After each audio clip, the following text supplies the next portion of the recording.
अभी हमें दोबारा लगाया ना।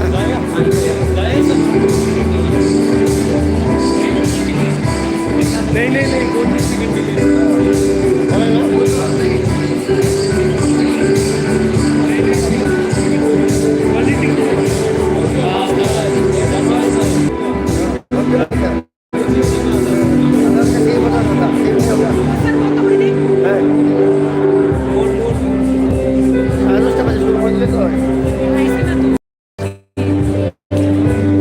or else you can do one.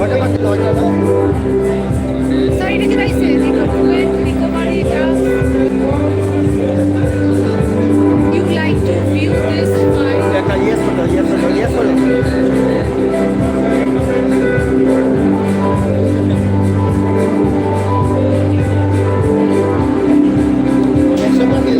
Okay.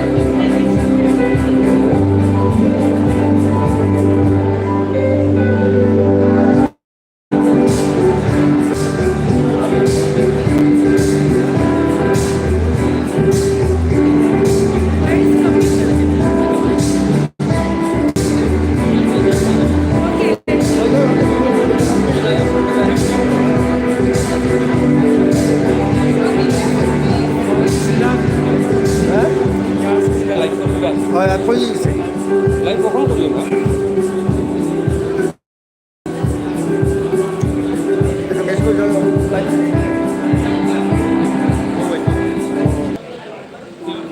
Ini karma khana gamers na lage. Ye 누구?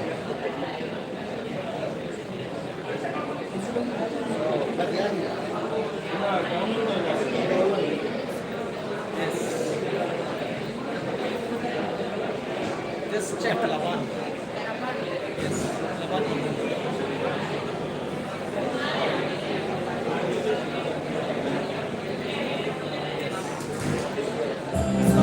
Yes,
রাখে না বলো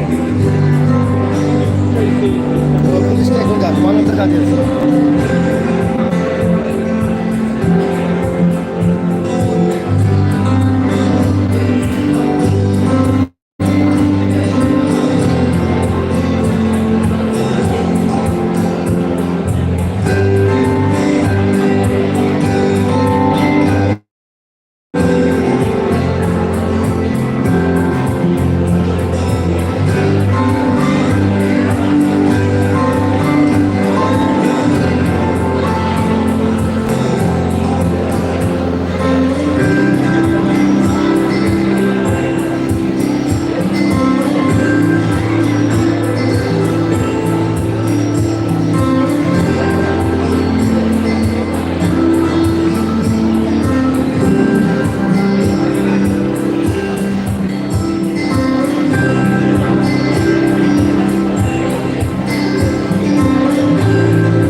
participant.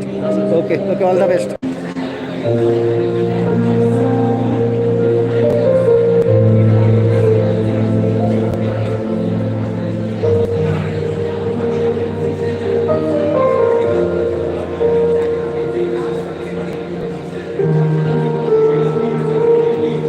Mundur.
দেখি এইটা যেন ঠিক লাগে।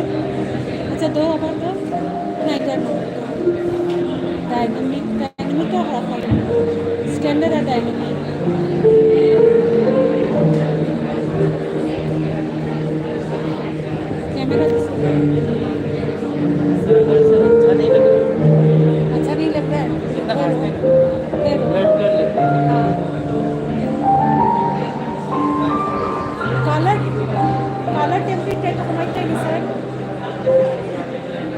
जस्ट वेलकम कीजिए.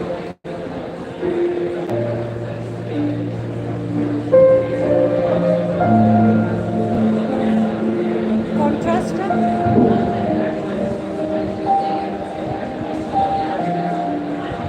কালার ঠিক আছে স্যার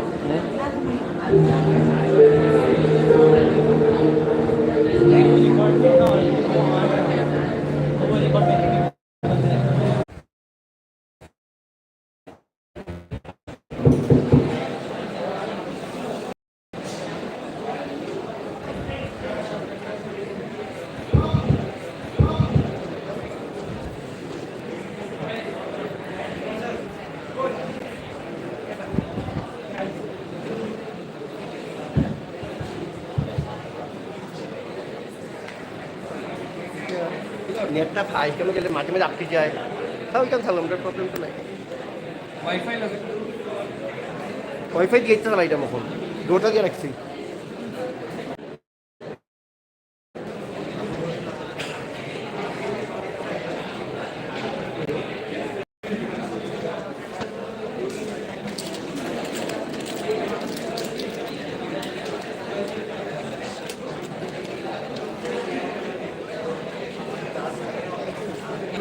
ওটা কি হইল আর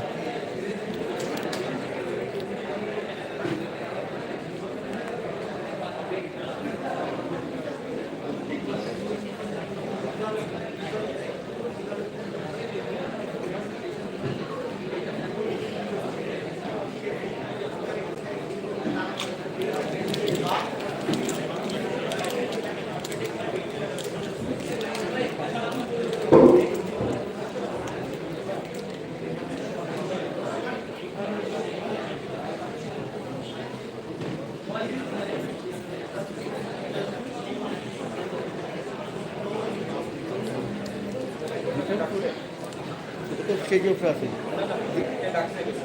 এইখান থেকে হিলতোই না ও এখান থেকে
morning, ladies and gentlemen, and of course, my dear students.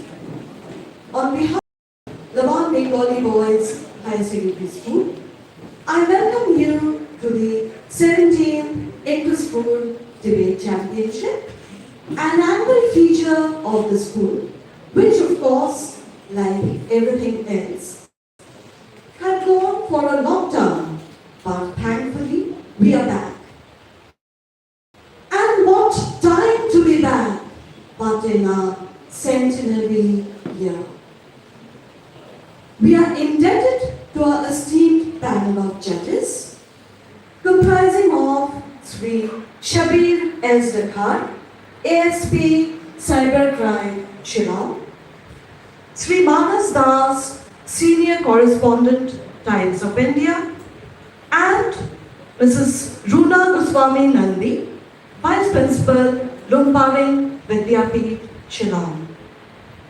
Our speaker for today's session is none other than Professor Monotosh Chakraborty, Vice Principal, St. Edmund's College, Shillong. To initiate the debate before the actual championship begins, we are delighted to have in our midst Mr. Suryadipta Sharma Roy, a debater par excellence, and our very own Hame Dawang. Hame, your alma mater is delighted to have you back.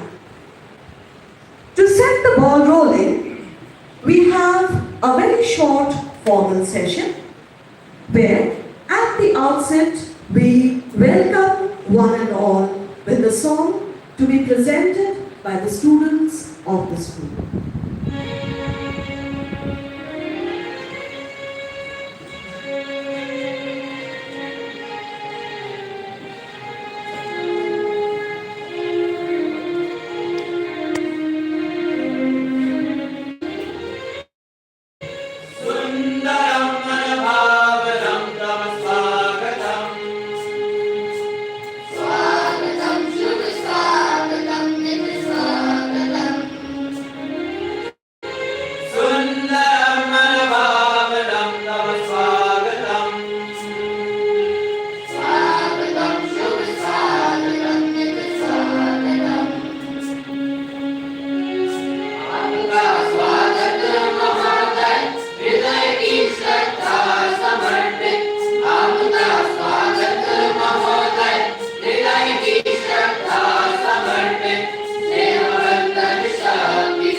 Sundaram Manabhavalam Tava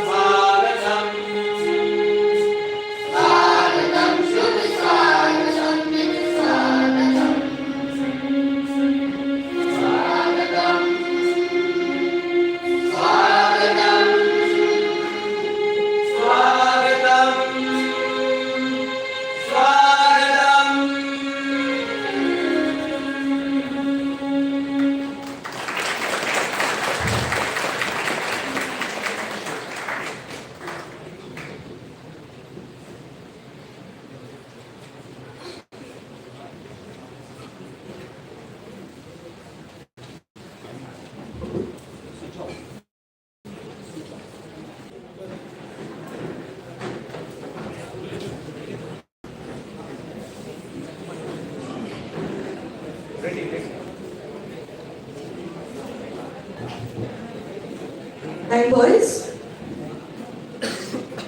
for the welcome speech of 17th debate inter-school competition, I would like to welcome our guests, speakers, the judges, and all participant students from different schools.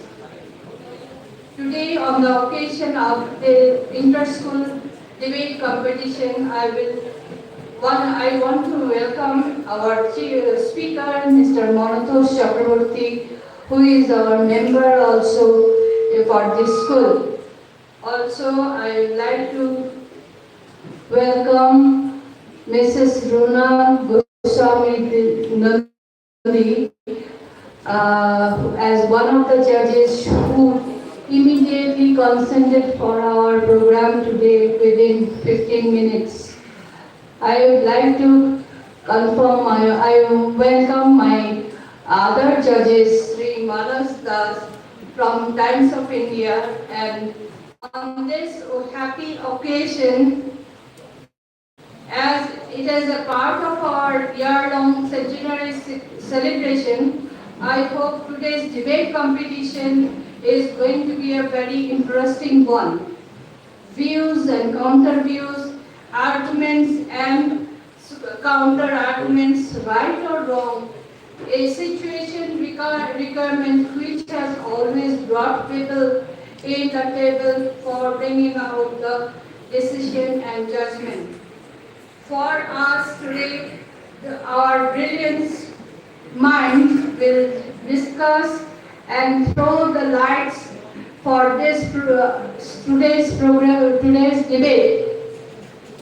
Also, lastly, I would welcome our principals and escorting teachers, student participants, all the staff and our students.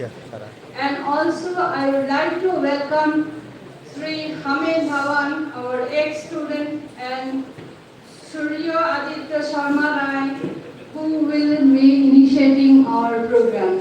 Thank you everyone.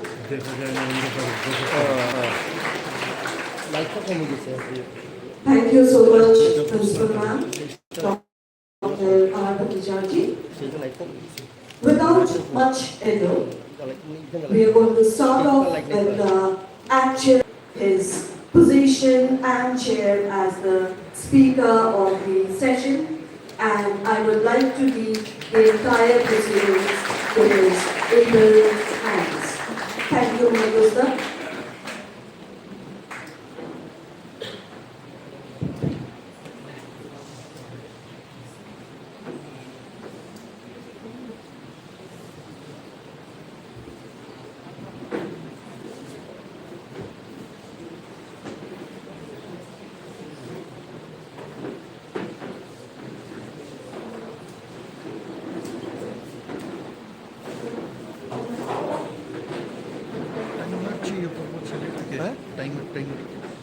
হ্যাঁ ওই তোমাদের সামনে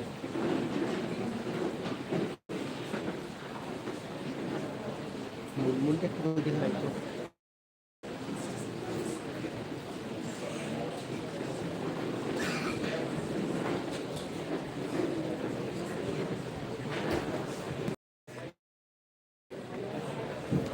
Hello.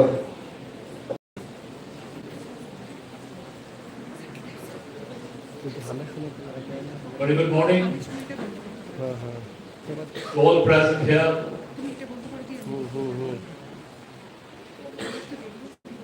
Before we begin, I would like to extend my heartfelt greetings to all stakeholders of the Bengalee Boys Higher Secondary School, including myself, because I'm also a stakeholder, being an alumnus of the school.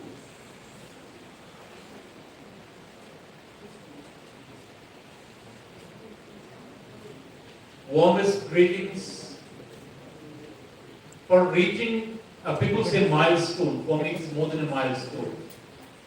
You know, 100 years, a century of excellence is something that not only calls for celebration, but it also calls for some kind of introspection. Remembering the people who even felt the need of having a school for a community, because this school is community driven, for a community which was meant for education. So today, as we celebrate the centenary of this premier school, most respected school of the city of Shillong in particular, and the state in general. Let us all join hands in appreciation of people who had sown the seeds of this tree that we have amidst us. The people, the flag bearers of the school now, they're all there. Not all there. I think only a group of students here, select group of students, and the teachers who have been carrying on with the legacy of this school. I will start with the debate in a minute's time. Let me just share with everyone here who are kind of guests here. Even though you cannot have a guest in a school building, the school building is open for everyone. Just a simple anecdote of my experience as a student long ago. Those days, there are two schools in Shillong. One is this school, of course, this very school, Laban Bengalee Boys. Those days, it was high school, now it is higher secondary school. And Jail Road Boys, those days it was high school, now that is also a higher secondary school. Students from these two schools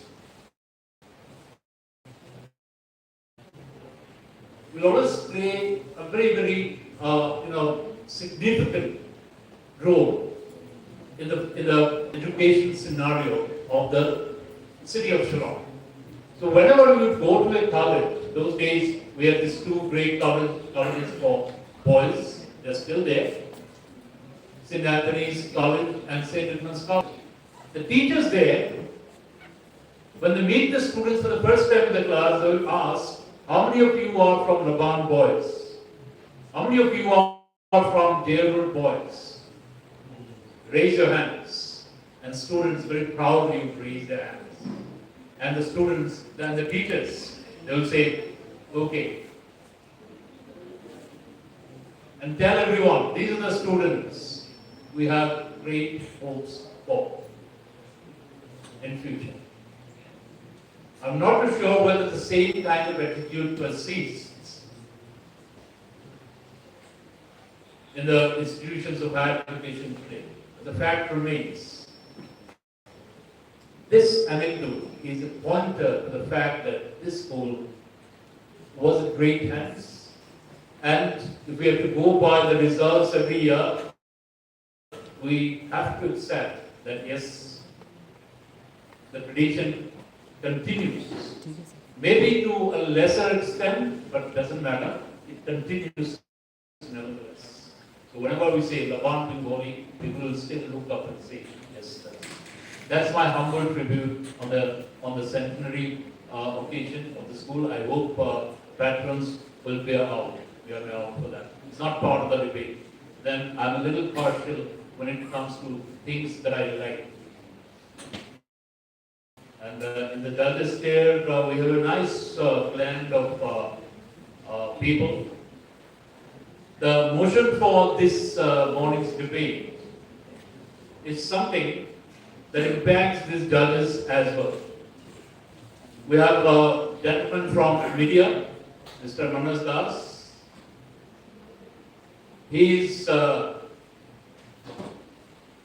looking after the media aspect of the whole motion. Then we have one from the academics, because the academic world is impacted by this, and the academic exercises are on as far as this motion is concerned, all the way. And we have, very importantly, we have someone who is in the wrong end of all the wrong things related to this. His position is the most vulnerable here, because both the media as well as the academic world will target him if anything goes amiss. But we have these lovely people sitting in the seats reserved for the judges. I don't envy you at all. My job is much simpler. I'll go on talking, and after that I'll give up talking. You guys will have to judge and listen to each and every debater. Okay, with these few words, this introduction, let us call the House into order. The motion for today's debate is, in the opinion of the House, social media makes a person's paradox is here in the motion. We are socially active and yet inactive at the same time. To debate this motion, I will now request the participants from the schools. I'm told there are 9 schools, which means there are 18 participants, 18 speakers, equally divided into the 2 houses, Treasury and Opposition. I'll first call out the members of the Treasury Band. Speaking for the motion, Mr. Armand Suchian, speaking for the motion, from St. Edmund's Higher Secondary School. Mr. Armand Suchian, please.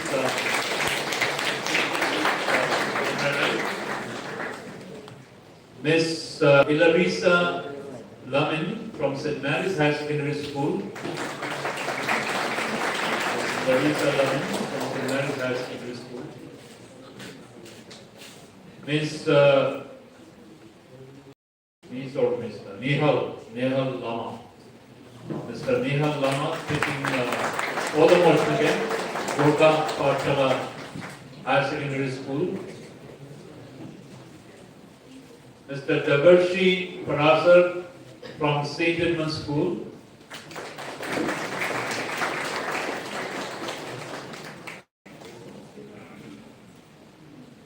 This is St. Edmund's Secondary, right?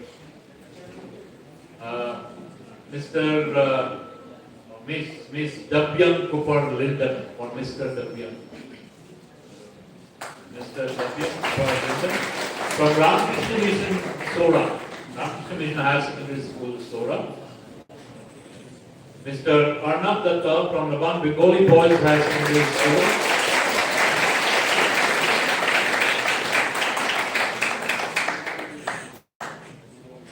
Mr. Michelle Lindo from Jail Road Boys High Secondary School.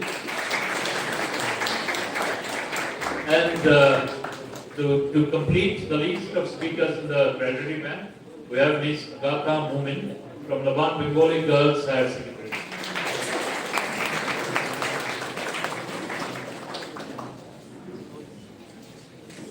So these are the members speaking for the motion. They belong to the Treasury Band.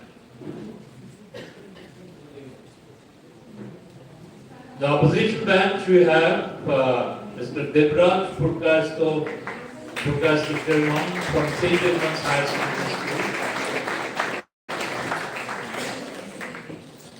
Ms. Ibasu Karnoit from St. Mary's High Secondary School.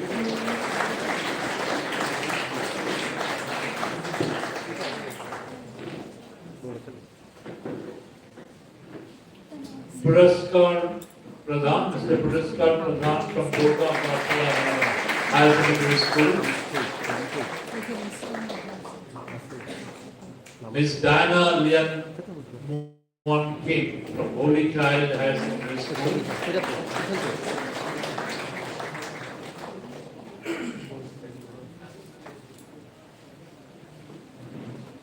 Mr. Abhyuday Sharma from St. Edmund's School.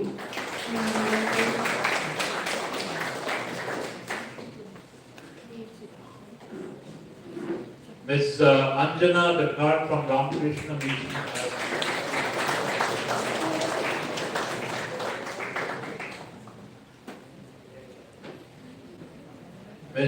Mr. Abhinash Kakati from Laban. Miss Abhinash.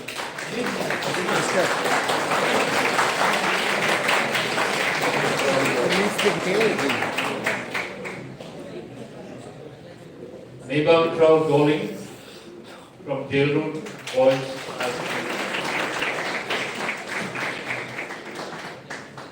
Arti Maskut from Laban Bengalee Girls.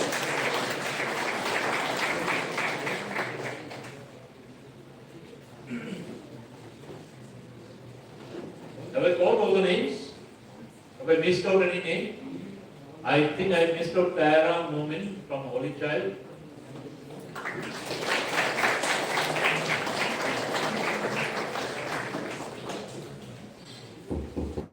Sorry, just missed your name. Okay, so we have this 18 speakers, equally divided, thank God, equally divided. But that's the rule of the debate. Each school has to send 2 participants, one for and one against. Quickly for the participants as well as for the judges, the rules for today's debate. On social media makes a person socially inactive. Only English language will be used for this debate. Don't get carried away by the parliamentary debate where every other language can be spoken. So this is an English medium debate, which is again debatable. Each participant will be given 4 minutes time with an additional 1 minute, which means we're allowed to speak for 5 minutes.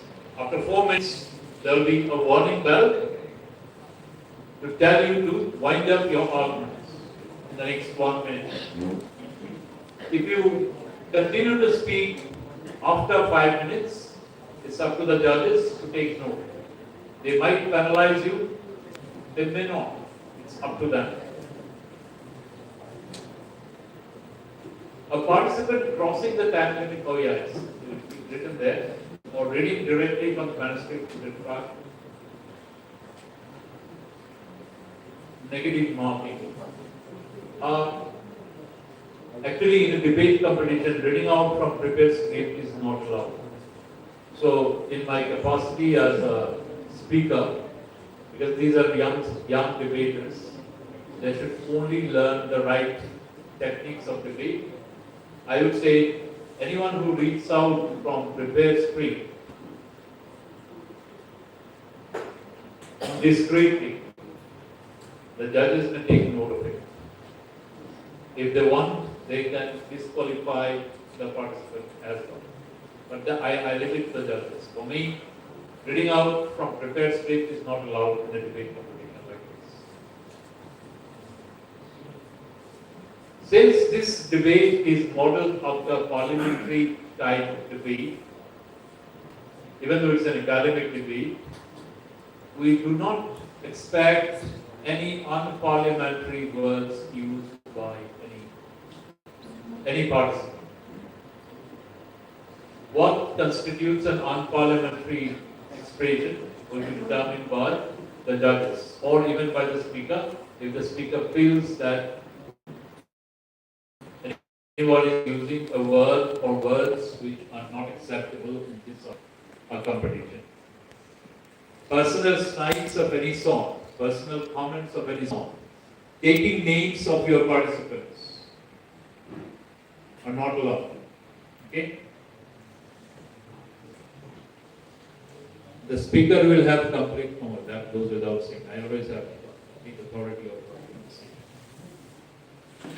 the decision of the judges will not be challenged. That will be final, binding on everyone. All participants are required to doing that. I guess they are required to wear your school uniform. Your school uniform, not just any uniform. In any other issues, the decision of the debate organizing committee would be final. Now, to make things easier for you, we have two guest speakers who will be acting as the leader of the house, that is, leader of the treasury, and leader of the opposition. So you don't have to face the uncomfortable thought of going up there first as the mover of the motion and leader of the opposition.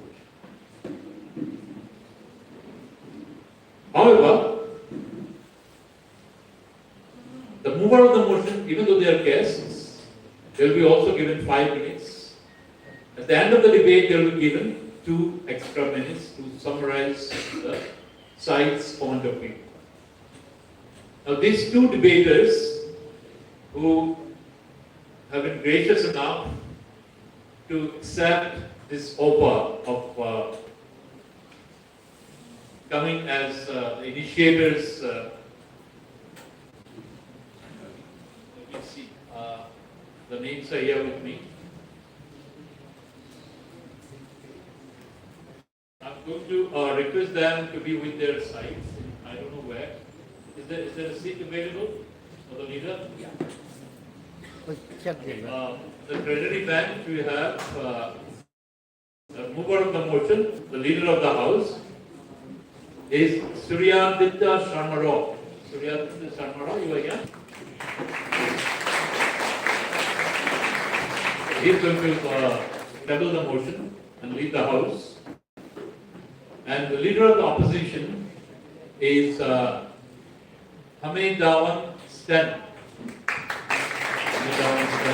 Kindly take your positions with your team members.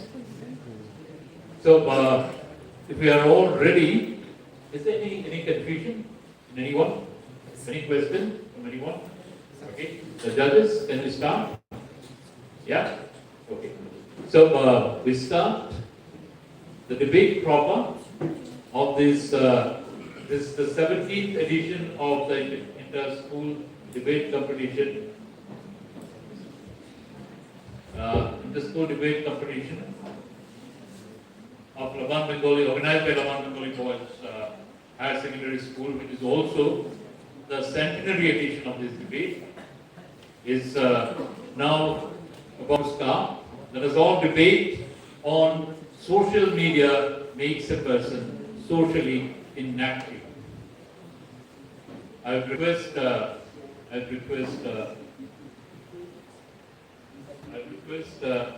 leader of the house, Suryaditya Sharma, to kindly introduce the motion.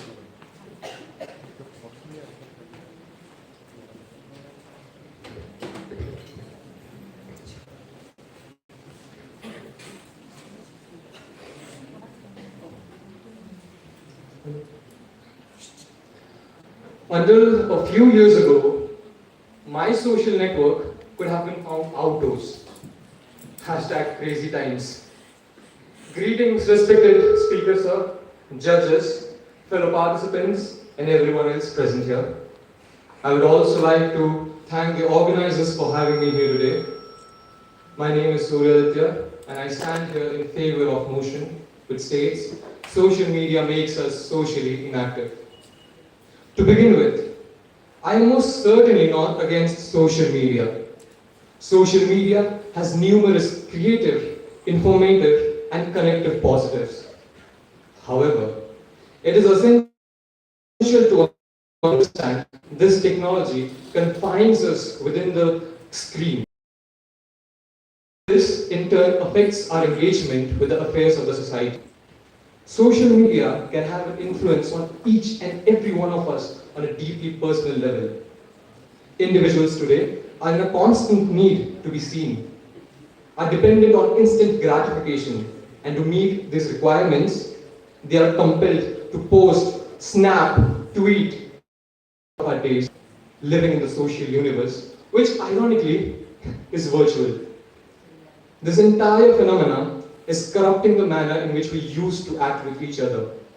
Respected speaker, sir, the sky in a city on most days is rather beautiful, but instead of humanly appreciating its beauty, a person steps out only to return back to their home with few aesthetic pictures. Henceforth, the hunt for maximum likes commences. I believe the opposition likes the sound of it. Around 5 billion people around the globe use the internet today. Many studies conducted by the University of Pittsburgh have found important correlations between increased time on social media and a higher amount of depression, eating disorder, and health risk behaviors. The COVID-19 pandemic may have further aggravated these risks. People of all age groups are experiencing social and emotional challenges of physical distancing. Social media involves fewer interpersonal cues, including tone of voice and gestures. Without these cues, people may feel encouraged by the screen distancing and social inactivity. We get to hear phrases such as social media detox. Thus, it is not tough to deduce the fact that social media is addictive. Now, the question rises, why are people glued to the screens? The answer is dopamine loop. Dopamine is a hormone which gives us the sense of pleasure. When a user receives any notification, the brain gets hit with an overflow of dopamine. Therefore, it always leaves one wanting for more. Social media is a form of low-quality leisure. Cal Newport, professor of Georgetown University, describes low-quality leisure as activities that involve passive consumption, such as scrolling through Instagram reels. Whereas high-quality leisure requires skill and challenge, such as painting or playing a sport. This reminds me of socially inactive reel runners. Reality must be a distant dream for them. Furthermore, social media makes us socially inactive with the aid of video games found on the web. One of them is called real cricket. I have to admit, I fail to understand what is real about it. Physical activities help people achieve a state of flow, which further allows one to attain satisfaction, true satisfaction. Social media has without any doubt taken over face-to-face communication, interpersonal skills, finding joy in outdoor activities, etc., etc., etc. I do not ask anyone to delete social media, but I do ask to reduce the consumption to as little as possible. This may sound daunting, but do not worry, opposition. In reality, this will make one participate in the activities of the society, which makes humans human. To rest my case, I will leave you all with a question. Have your most memorable moments of life include social media? Thus, stop stalking and start talking. Glad to propose. Thank you.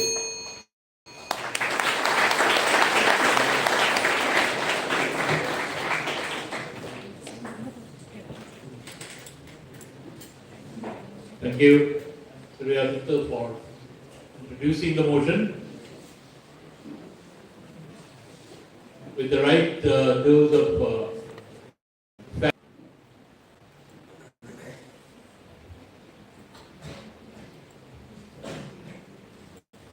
Mr. Speaker, sir, a very good morning, competitors, judges, ladies and gentlemen. A meal without wine is like a day without sunshine. It is a French quote, but every one of us in this world today without social media, we are not updated ourselves. We have to update ourselves. Yes, but that addiction is bad. We cannot always see at the things which is bad. Look at the the point which is just a true life also. It's not always inactive. It's not always what you say. It's bad. It's bad everywhere. No. If you say like that, I think every one of you in the treasury bench, you have social media, and you people, you are so hypocrite, and you spend most of your time in that, and still you say that, oh, yeah. So a picture here, okay? I hope that these people are they can see, so it's fine. But it says that those people are using their newspaper, right, to update themselves in those days, where they have to spend their money every day. But nowadays, only with 190, we can update ourselves from our mobile phones, right? If we can use it in a right way, of course, it can be active also. So in in today's world, where we live in the most of the countries that are democratic, it is very widespread of social media. We can use it in such a way that we can do it in an extraordinary use of social media in highlighting protests against authoritarian people, right? So just like give you examples like the passing of the CAB, it has given there was a huge protest and it was a success. Till today it has been passed, but it is not yet come into existence. Because why? Because we use it in such a way that we are making use of the social media for not only for our pleasures, but for the betterment of the country. And see, for people who have their in abroad and all, so social media is always a key for increased communication, spread of ideas as well, right? And not only that, the increase of knowledge also with the help of social media, hashtag and everywhere nowadays, right? So it helps us to not only, if you are, for example, many people who are preparing for their UPSC exams and many competitive exams, they're making use of social media. WhatsApp, there is a WhatsApp group. They don't have to go to Delhi and spend lots and lots of money for their competitive exams. Nowadays, within your mobile phones, you can spend, you can use it for the lectures that they give from the coaching centers, and you can well aware of. There are so many people who crack from their social media as well. So, my friend who always see that the grass is always green on the other side, I would like to tell you that please rethink about it, because it is not always like that, okay? And for me, who thinks that the grass is always green on my side, because I know how to water it. The grass is not always green on the other side, but it always green on that side when you know how much water it needs. And yes, addiction is very much there, but you have to suppress it. Sometimes you have to suppress our want and rather go for needs. So with these few words, I would like to end up my speech. Thank you very much.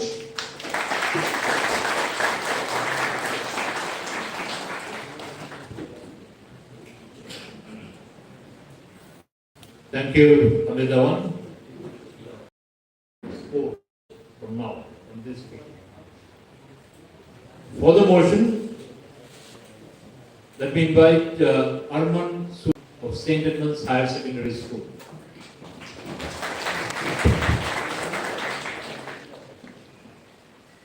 Turning and turning, the widening gyre. The falcon cannot hear the falconer. Things fall apart. The center cannot hold. A very good morning to everyone. My name is Arman Suchyam from St. Edmund's Higher Secondary School, and today I'm standing here stating with conviction that social media makes a person socially inactive. There is a valid reason that social media is linked with depression and loneliness. We live in a time where we spend countless amount of hours scrolling through the timeline of others with envy regret, and a little sense of appreciation for our own life. Mr. Speaker, sir, we live in a time where, love it or hate it, social media cannot be denied or ignored. And this juggernaut has transformed the society to such an extent that its ramifications has made it difficult to put the pieces back in order. The present generation is more about texting than talking. We will rather text a person than to even answer a phone call or even receive a phone call. We usually turn off the camera and on the microphone to mumble a word or two when asked for. Sitting together in one place and constantly texting with each other rather than talking in person with each other. Though they continue to socialize with their phones on public, the younger generation prefers silences as a mode of communication and social interaction. Mr. Speaker, sir, humans are social creatures. We are meant to have relationships and communication for our well-being and health.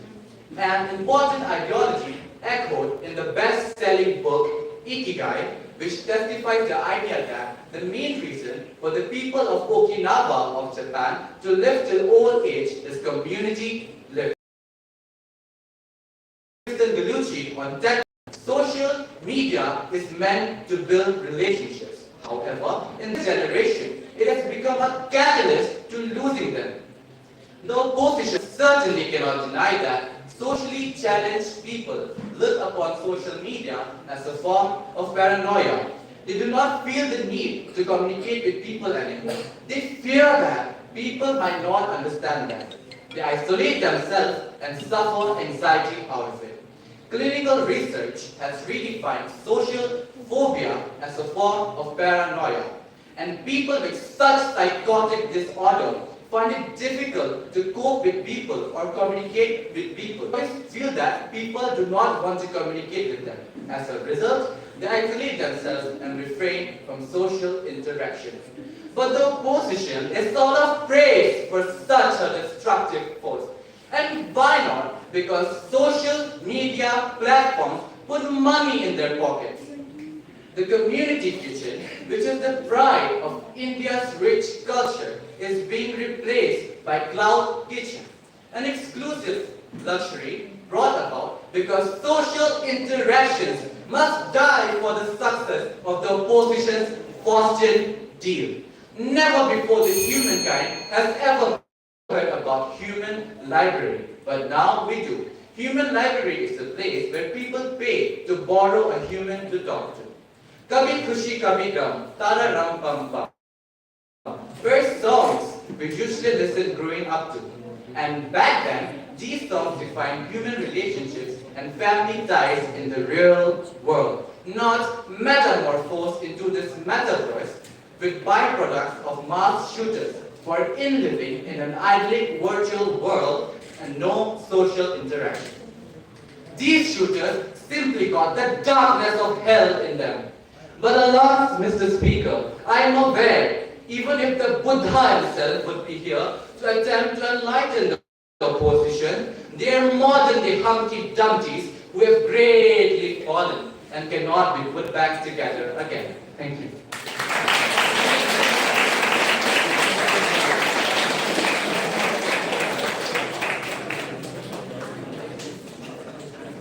Thank you, Armand, for a very lively presentation.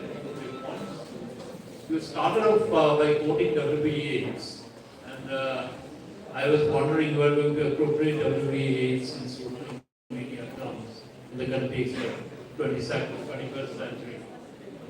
Anyway, the next speaker is from the opposition band. Let me invite Ibasuk Hermnoit from St. Mary's Higher Secondary School.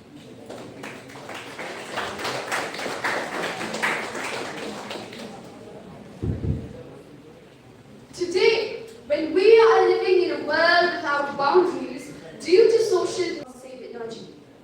Good morning, respected speakers. speaker and everyone present here. This is Ibasu Khanbro, and the topic of the debate is social media makes us socially inactive. And today, I stand here vehemently opposing the motion.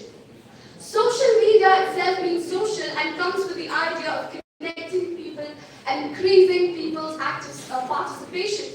Today, social media is like a catalyst which is able to motivate, educate, reach out, arouse consciousness amongst all sections of the society. And this definitely would not have been possible without socially being active. So I fail to understand how could my worthy opponents from the treasury turn a blind eye to this vital fact. Social media is technologically driven and a new platform of innovation, and we cannot expect old school ideologies and thought processes to drive the economy and society of today. We are progressing into a new dimension where physical connection has been augmented with digital or virtual reality. And today, we can opt for online verification of our bank account, KYC, buy merchandise online, etc., which only proves that we are being more socially active with our bankers, grocery store, restaurants, etc. Social media has further aroused consciousness in various issues, and people are also participating with full involvement, like the very recent one. Azadi Ka Amrit Mahotsav, Har Ghar Tiranga, etc., where it took the whole country with the fever, patriotism, valor, and sacrifice of our freedom fighters. So I would like to humbly ask whether this could be possible without active participation. And how can we even forget the latest Bollywood boycott trends, which started with social media, which is giving sleepless nights to filmmakers. Speaker sir, we must also appreciate social media for creating mass movement during the recent flood in our state and neighborhood state Assam, where social media activated masses of people to come forward and help the flood victims. People from Shillong went with truckloads of essential goods to Garo Hills and Silchar town to reach out. I'm also deeply amazed at the prejudices of my worthy opponents who themselves are a part of metaverse, yet not guilty of crying foul with the platform. I think it's fashionable enough to use and misuse it at the same time in today's social setup. According to history.com, Facebook, now called Meta, was created to connect Harvard students, thus proving that it makes us more social rather than unsocial. In fact, social networking is born out virtually. Worldwide population is 7.6 billion, and the internet has 4.4 billion users. There are widely 3.5 billion active social media users, and every 142 seconds, a new social media account is being created. So I would like to say, Speaker Sir, that social media and social inactiveness are diametrically contradictory in this context. Lost and found, reunion, friendship meets, all these services are provided to mankind through social media. It's connecting us, refreshing our lives, giving back our lost ones. Result is that we live our life again with our near and dear ones, no matter how scattered we are, geographically, professionally, etc., which only means that we are more alive and active. Let's not generalize the saddest perception of few to blame social media for all misgivings. Well, all these thought processes is no hindrance to the active participation of society through social media, and this is increasing by leaps and bounds. We need to come out of the cobweb and accept the new norms of social setup. We cannot choose to remain isolated from things happening around us and continue to seek comfort in the past. Having said these, I would like to say that we need to work together as a society to make social media more proactive, relevant, authentic, responsible, productive, so that society will be truly connected and move forward. Hence, I rest my case here. Thank you.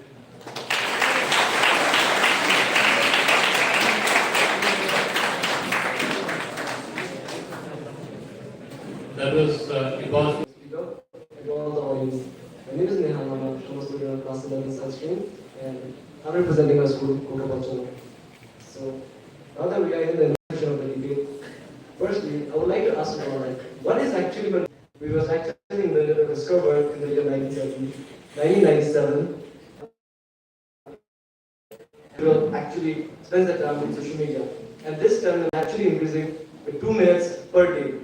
So, if we calculate it, a normal human lifespan is actually 72 years and 6 months, and And in that lifespan, a total of 14 years and a few months are actually being invested in social media. So just like all things, social media is really helpful and all. That's a point. But why do waste our time? Like 14 years is not actually my frame. And yeah, it is really helpful. And I don't really want to say about. I don't really want to raise any point against them because I don't really have any much knowledge about it. But I would just like to end up my because I don't really have any much knowledge about it. But I would just like to end up my I would just like to end up my point here because I don't have much words to speak. Thank you. To end up my point here because I don't have much words to speak. Thank you.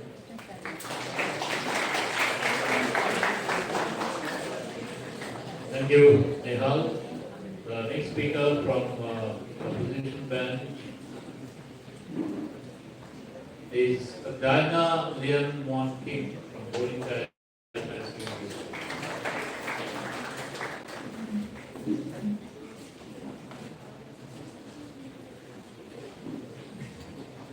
To go from Ihan or Hunter, social media is making the world and we're here witnessing it. Good morning, respected judges, speakers, and everyone present here. I'm Diana Yan Kim from Holy Child School, and today I stand before you to express my view against the topic, social media makes a person socially inactive. For me, social media makes a person socially active. Let us consider those introverted people sitting out there. We all know I have come through introverted people in our life. And we know one of the hardest things for them in this whole world is socializing. If you set them up with new people or send them to make new friends, you will see how socially awkward they get in front of people they're new to. Even though they end up being a bizarre dog in front of people they know and are comfortable with. So, for introvert people, social media acts like a medium through which they can express their views, their feelings, their thoughts. Some of you here might not take texting or chatting a form of socializing, but Google do consider it, and I also do, so yeah. And we all have seen expressing our feelings through social media is more easy than in real life. Because we don't have the courage or the confidence to express in real life, that's why we prefer expressing it through social media. That does not make us socially inactive. Don't get the wrong idea. We are still socially active as we are chatting with one another, talking with one another. That's what socializing genuinely means. Talking to one another and making new friends. But we're doing it through social media. During the time of COVID, we weren't allowed to go out, meet our friends or some of our family members. Social media helped us as we were able to stay connected with each other by chatting with them, FaceTiming each other. That diverts our mind from that lonely zone to a different zone. And that's how social media helps us to feel less lonely. And it also helps us to make new friends from different parts of the world and connect one part of the world with other part of the, one part of the country with other part of the country. Some of you might still not agree with what I just said. Let me give you a sample living example. That's me. I'm a phone addict. Whenever I get home, I'll start scrolling through my phone. I'm very active in social media, but that does not make me socially active. I'm still very active socially also. So yeah, in conclusion, I would like to say that social media do make a person socially active. It also helps us to make new friends. It enables an individual to learn many new things. And also, it depends on the individual how they use social media. Thank you. Of the motion, the topic being social media makes a person socially inactive. Did you know the average person spends about 4 years of his life looking down at a cell phone? I fear that technology will surpass our human interaction. The world will have a generation of idiots. I think social media is destroying and killing our relationships. Those long discussions in hostel rooms and those random and impromptu conversation on trains. Conversations will go something. Conversation on trains. Conversations will go something. How are you? I'm fine. If you want idiots, go watch the vlog that I posted on YouTube. Recently, the movie Brahmastra was released in theaters. Most of my friends went to watch it. I asked one of them, how was the movie? He said, it was okay-ish. He also said, I anyways knew that it is going to be a boring movie. And then asked him, why did you go to watch it then? He said, so that I could take a video while the song Kesari was playing and post the story on Instagram. There are so many so-called social media influencers, but they fall into depression as well. Why is it so? The point I am trying to make is even though these people have hundreds of thousands of followers and friends, these aren't real friends. These are virtual friends. Thousands of followers and friends. These aren't real friends. These are virtual friends. And virtual friends can never replace real life friends. Another problem, and virtual friends can never replace real life friends. Another problem with social media is a fake lifestyle portrayed by some people. It's like these people are wearing a mask and showing different versions of themselves to the world. And the thing is, people actually believe them. So day before yesterday, I asked one of my friends, hey, do you think social media makes us socially inactive? His answer was a prompt yes. He said that before all these social media sites like Instagram, Snapchat, and Twitter, he had an outgoing personality. He could make friends easily, he could mix in with people. But after he got addicted to it, it's like he can't make friends anymore. He prefers texting over talking to someone. This is not just the case of my friend. Most teens nowadays are like this. It's like we are living in a bubble and we don't know what's going outside. Until when will we live in this bubble and not face the world, be ourselves, and make relations that will involve emotions and not emojis? Be ourselves. I would like to wrap up my speech by saying that live in the moment and not in the cloud. Thank you.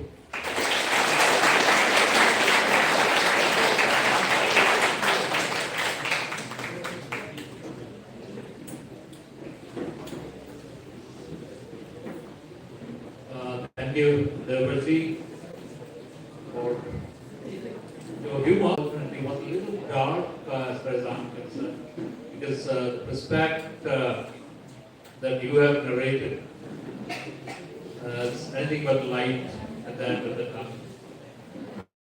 Anyway, I'm not supposed to pass any comment on anything. Then sometimes I feel tempted as well, because I do have very, very strong opinion on these issues. Maybe later. May I now invite Anjana Dakar of Ramakrishna Mission Higher Secondary School, Sora, to speak against the motion.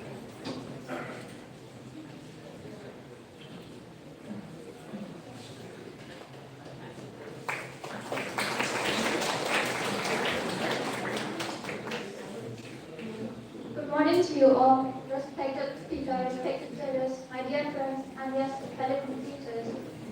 I would like to ask how many of you here use social media and stay connected with your dear and loved ones? Almost everyone, right? And I think the opposition team also does that. In fact, social media has become an integral part of our lives. It is need of the hour. From Facebook to Instagram, Twitter to Snapchat, TikTok to Pinterest, everyone uses social media to stay connected with their friends, share their thoughts, click of the button. Just like every coin has two sides, social media has its own advantages and disadvantages. This is Anjana Kaur, and I'm hereby standing to speak against a motion which states that social media makes a person socially inactive. When we look at the positive aspect of social media, we find numerous advantages. First and foremost, it gives us the avenue and opportunity to connect with people and make new friends and also stay connected with the old friends. For example, Orkut, a social networking platform, helped us to trace our former friends by just typing the name or just indicating the school they attended. It also helped users to meet new friends and also the old friends and maintain their existing relationships. Another point is that we can share our thoughts and ideas and showcase our talent through social media. We can post anything we like, be it a song, a dance tutorial, a poem, an artistic creation, a food recipe, and much more. It enhances the creativity of the user and helps in reaching it out to the millions of users. Social media has become the frontiers for corporate world to advertise with goods and products. It offers an array of opportunities, and we can also run businesses through it. Let us take an example of the most commonly used applications like Instagram, Facebook, and WhatsApp Business. We may offer whatever goods and products with our friends and in groups, and also sponsor our posts to reach more users, and also earn a good amount of money from it. Moreover, social media has been beneficial in the field of education. From a student's point of view, social media has helped us a lot during the COVID-19 outbreak, when educational institutions were closed and we, the students, were confined to our homes, feeling helpless. Through the coming up of educational websites like Byju's, Vedantu's, and Academy, and of course Hikai Online of our school, we were able to enhance our skills and learning skills and improve our educational skills. Through close-knit communities and micro-communities based on shared interests on social media along with private messaging, people can connect with millions of people from the world whom they really relate to. Social media is not just for wasting time. It also gives an option to the long end. People who are naturally shy or introverts release their inner ambition and feel more confident and more comfortable. Across the globe, help us to learn and grow together. Social media has brought the world to our fingertips. This tool, unlike all tools, it may either be used or abused depending on the motives of the individual. Sure, there are certain problems that came into the picture, but frankly speaking, it is not the form of social media, but in fact common people who are misusing it. Take for example, a knife can be used to cut vegetables, meat, and save you in wilderness. But if you take it and murder someone with it, is it the fault of the knife? Does that mean we should stop making knife? Definitely not. It completely depends how the individual views social media. And if you think that you are becoming addicted to it, you should go for a digital detox to learn how to use social media properly. I believe that all the challenges can be overcome by our collective work, and it will all lead us to a better place. This is how I rest my argument. Thank you.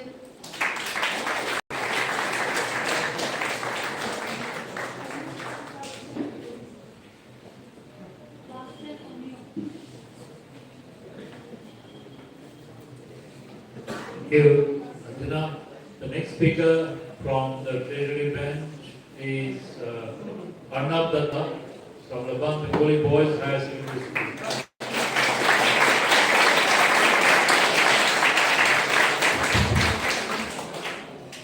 A very good afternoon, Mr. Speaker, sir. How about debating on whether the earth is spherical or flat? Yes, you heard me right. Debating on whether social media is making us socially inactive is as good as debating on the earth being spherical. Through social media, we meet people virtually. However, we do not live in a virtual world. We live in a world of flesh and blood. We need to meet people in the reality in order to judge them. And what is this so-called social media doing? It is the grace of social media that today's youth is not at all optimistic about public speaking.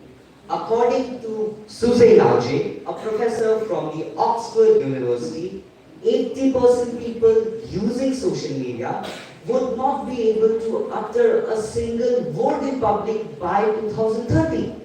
Is that where social media wants the world to lead to, Mr. Speaker, sir? A person might have 500 friends on social media, but can any of the virtual friends be of any aid to him in his time of need? No. Well, Mr. Speaker, sir, a myth that is doing the round is that social media is a bridge. But in this present world, if that is the case, then why is it so that during any communal disharmony, the first thing that is done is discontinuing internet services? Well, the respected members from the opposition bench believe that social media gives us the opportunity to share our ideas. But can we deny the fact that it gives rise to rumor mongering?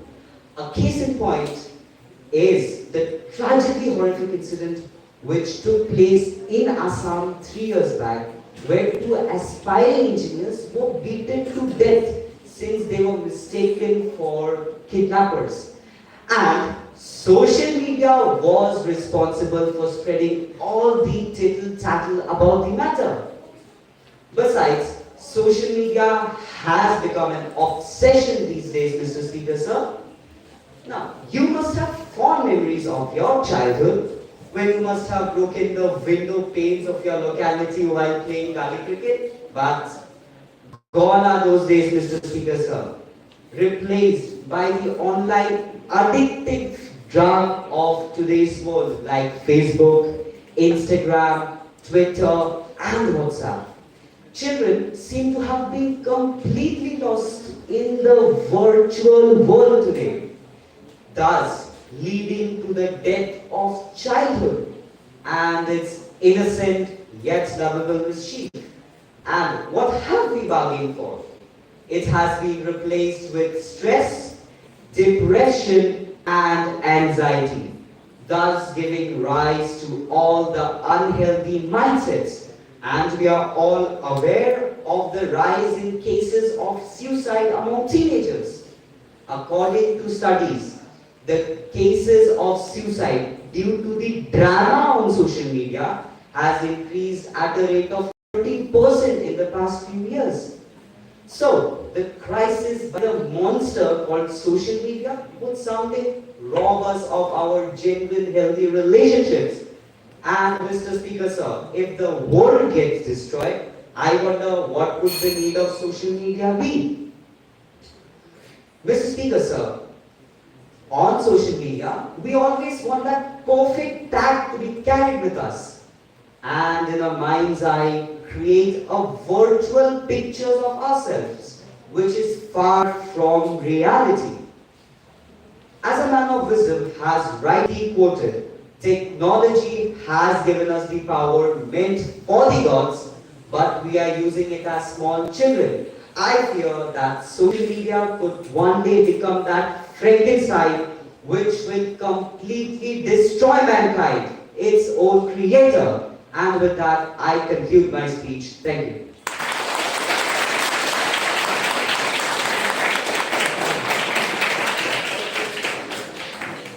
There is Arnav Datta from Bengalee Boys, the host school. Next in line from the opposition bench is Meba Crowd Doling, Gilbert Boys as inclusive.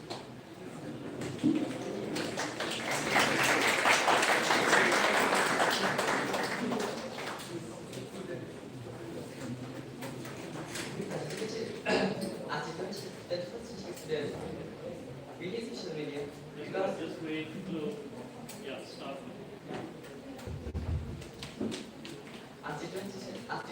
President, we need social media because social media help us create activity in our lives which we have in our goods.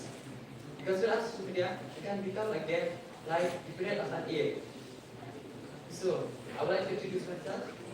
I am a Padoni from Shrilanka White Class Primary School, and I would like to say good afternoon to the respected speaker, and ladies and gentlemen, and my dear friends. Social media makes an individual active because it helps to do various activities in our daily lives. Social media has had social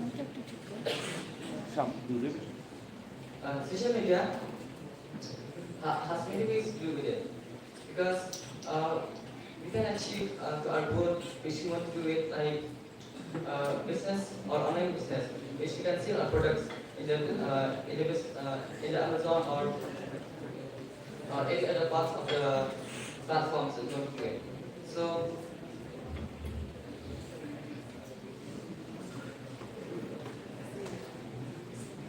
but unfortunately, the world is stuck now because we cannot use but unfortunately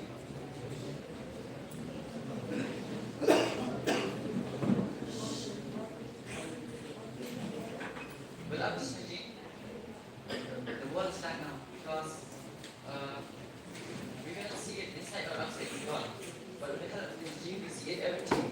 What is the benefits and what is the harmful effects of the world? So, technologies help us.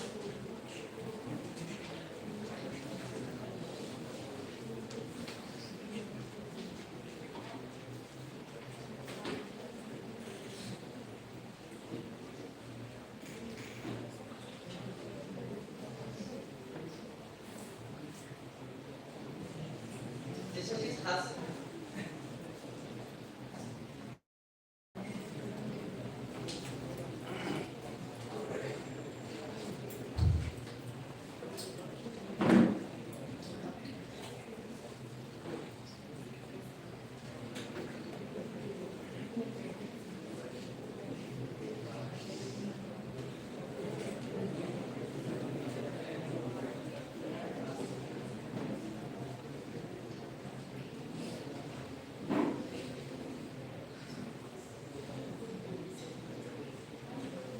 we have become associated more connected with physical friends than we are with people being interacting with us in our daily lives. So we are so relying increasingly and a world without them we cannot live in a proper way because as centuries we get social media and technology. And listening has many uses, but it significantly impacts our lives. Impacts our life, such as mentality or stressness that we have it. But there are no such questions in social media.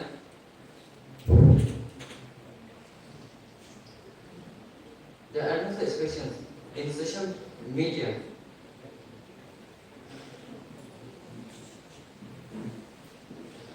Has had a profound impact among the recipients and the customers. So, social media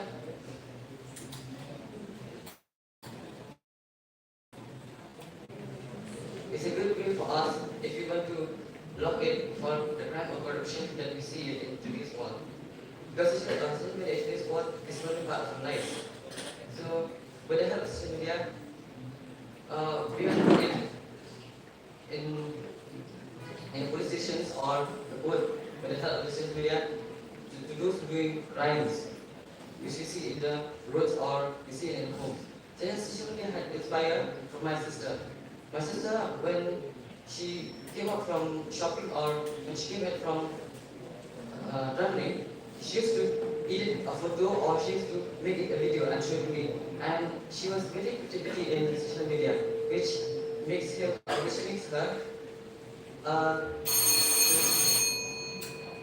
a social networker. So I will to end my speech and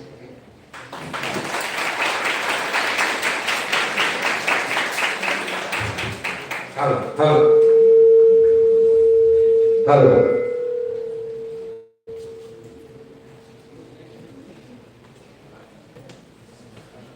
The next speaker.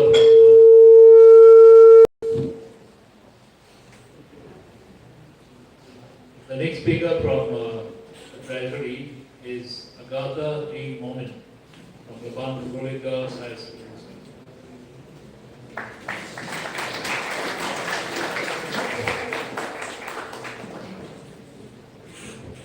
Come closer.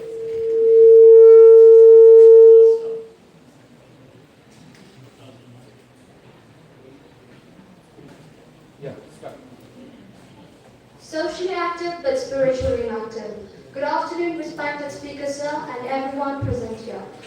My name is Agata Jimoman of Laban Bengalee Girls Higher Secondary School, standing here in favor of the motion social media makes a person socially inactive.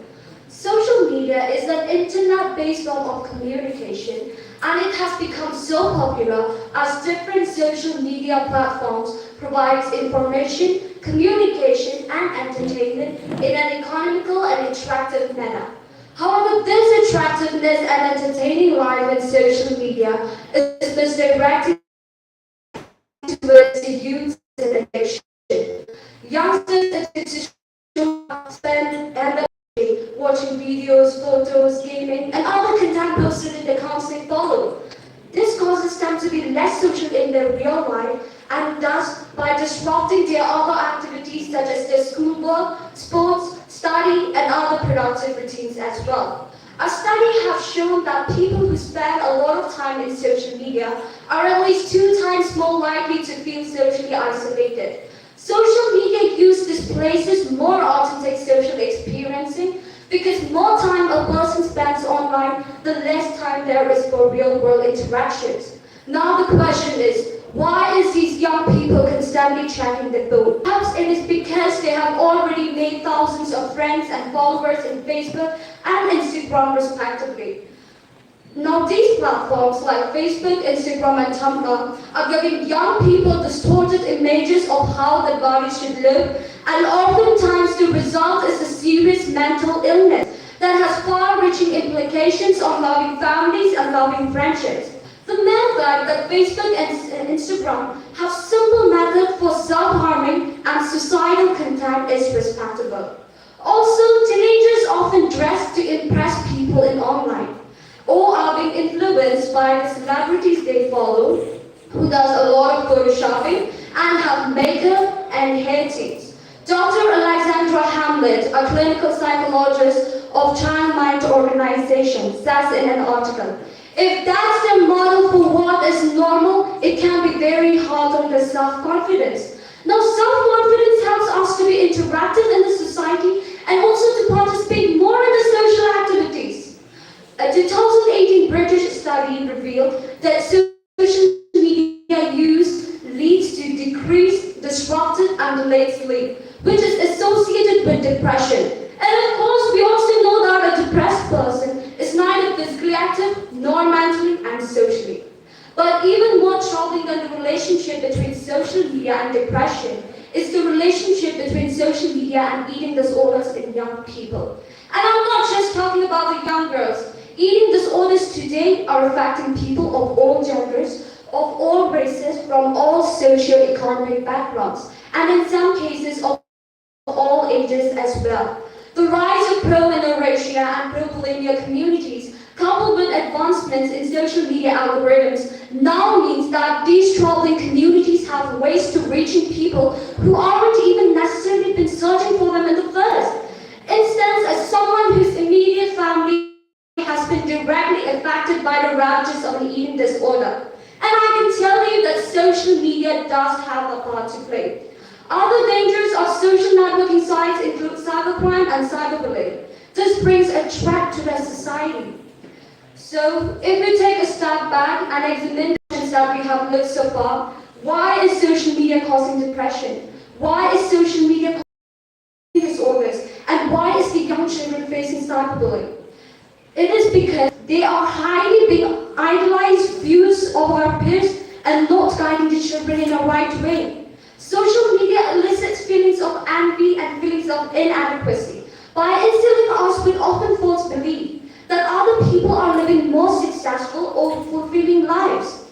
Social media is not evil, but it can very well be dishonest. It presents us with a standard that is unrealistic reality, that is unreliable, and a world which has been filtered and altered for the benefit of another person or group, and that is the very essence of manipulation or corruption of people living in the society. In short, my message is simple. We need not condemn social media, but be aware of the fact that it is making us less social. So today, I say to you all, it's time to stop stalking and start talking. And sometimes you can only learn more by looking someone in the eye than you can from looking at their social media profile. Proud to propose, thank you.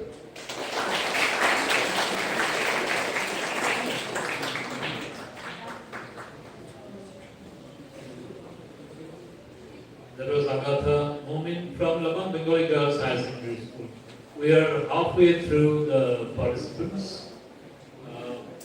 I'll just take 2 minutes break. Nothing social about it. Nothing unsocial about it as well. I need to take a break. Just 2 minutes. I'll come back. Permission from the judges.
nói ra bạch rất là thế là không cái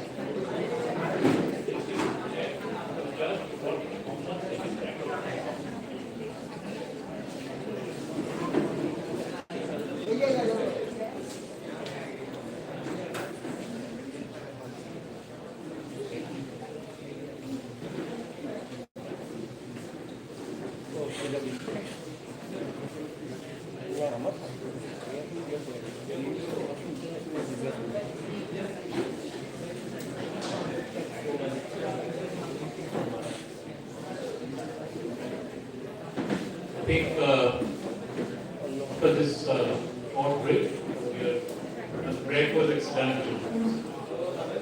I didn't expect a good break. You guys did a good break. You had to sleep.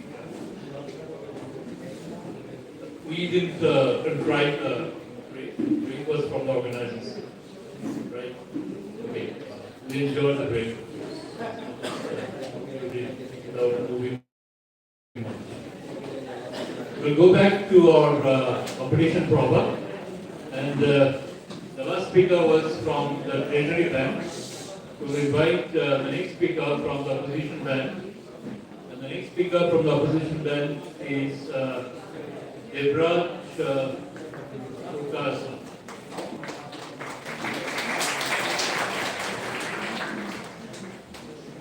Hypocrisy, hypocrisy, hypocrisy. Mr. Speaker, sir, can anyone present here claim with honesty that they are not devotees of social media, that they are not charmed by it, that they don't have a social media account, and at the first instance of not doing anything, they do not reach to their mobile phones to check social media? A very good morning, everyone present here. I, Devraj Purkhaya Sharma, representing St. Edmund High Secondary School, stand here to strongly oppose the motion which states social media makes a person socially inactive. I do not believe in what the motion states, but I highly believe that social media is the major reason which allow people to connect and communicate around the world. David Amelin said, social media is addictive precisely because it gives us something the world lacks. It gives us immediacy, direction,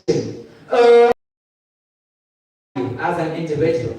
So, Mr. Speaker, sir, if social media made a person socially inactive, then why is it today that one's life revolves around social media?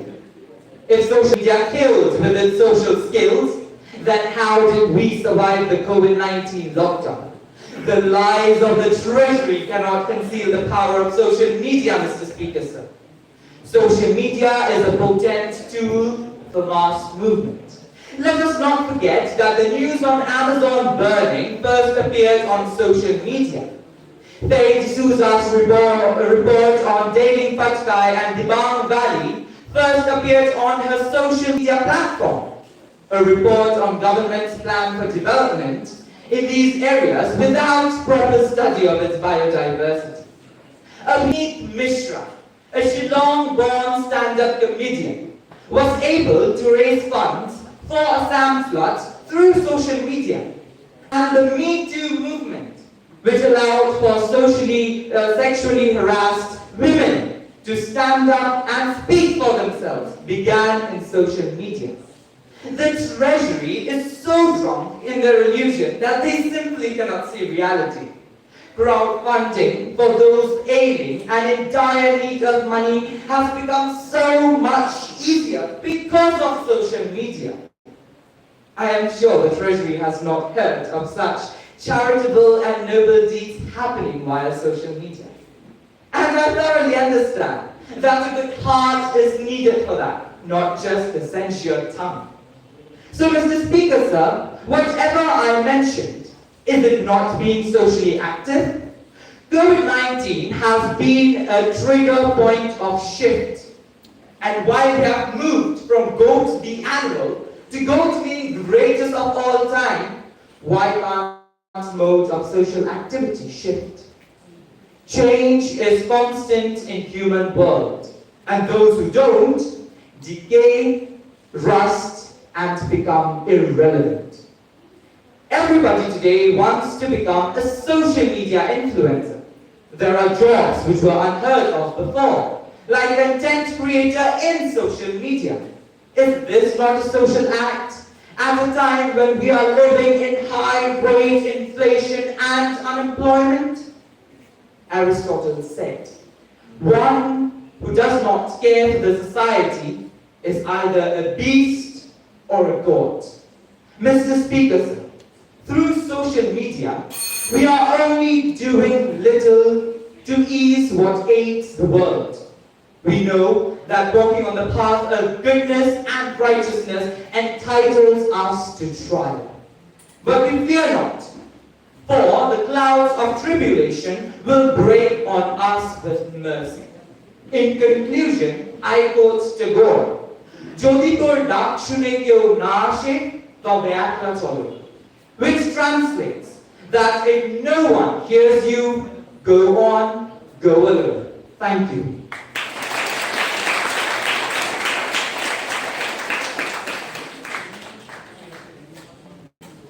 Thank you, Deborah. From the opposition bench. The next speaker from the Treasury bench is Larissa A. Laban from St. Mary's High Secondary School.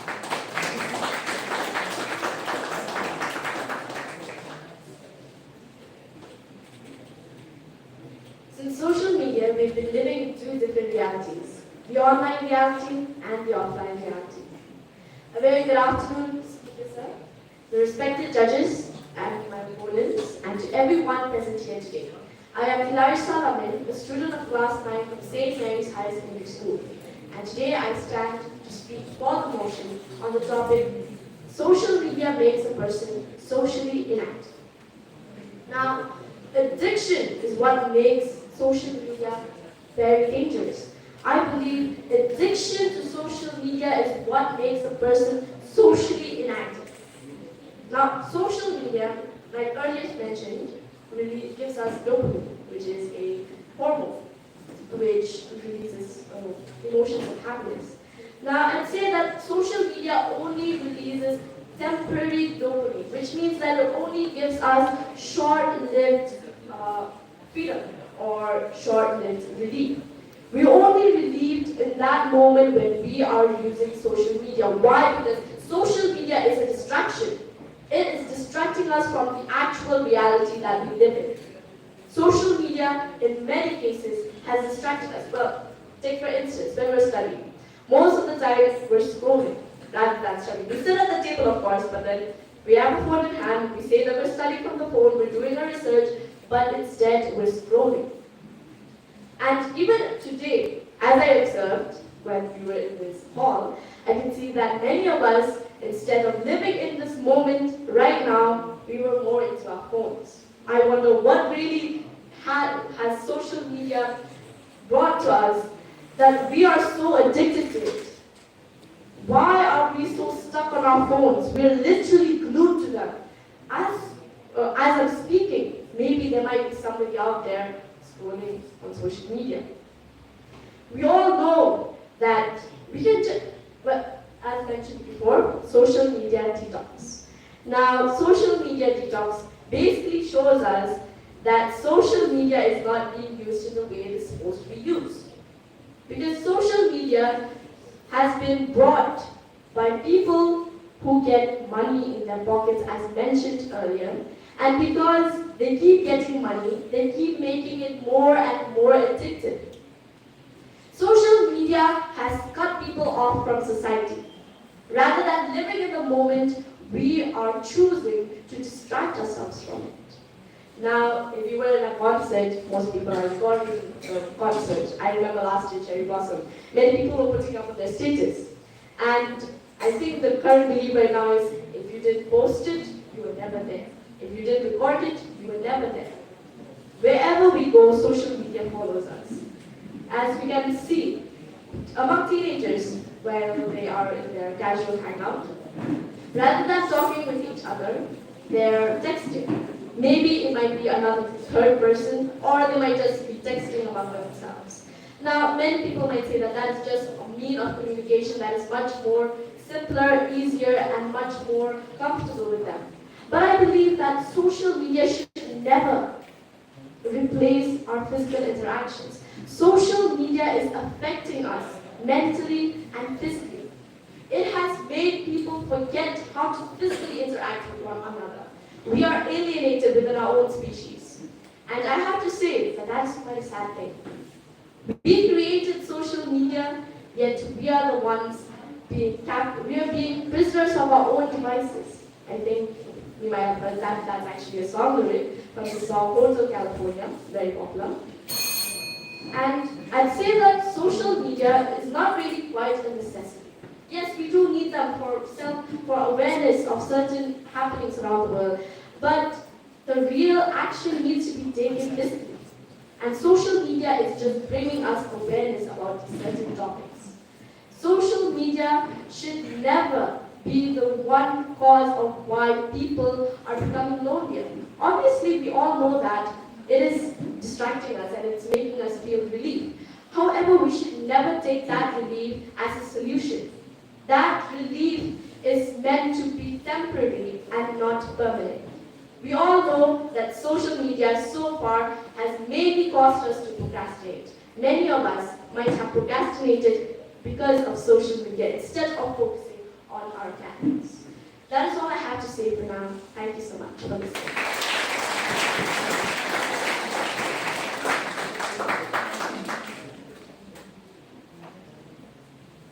Thank you, Larissa.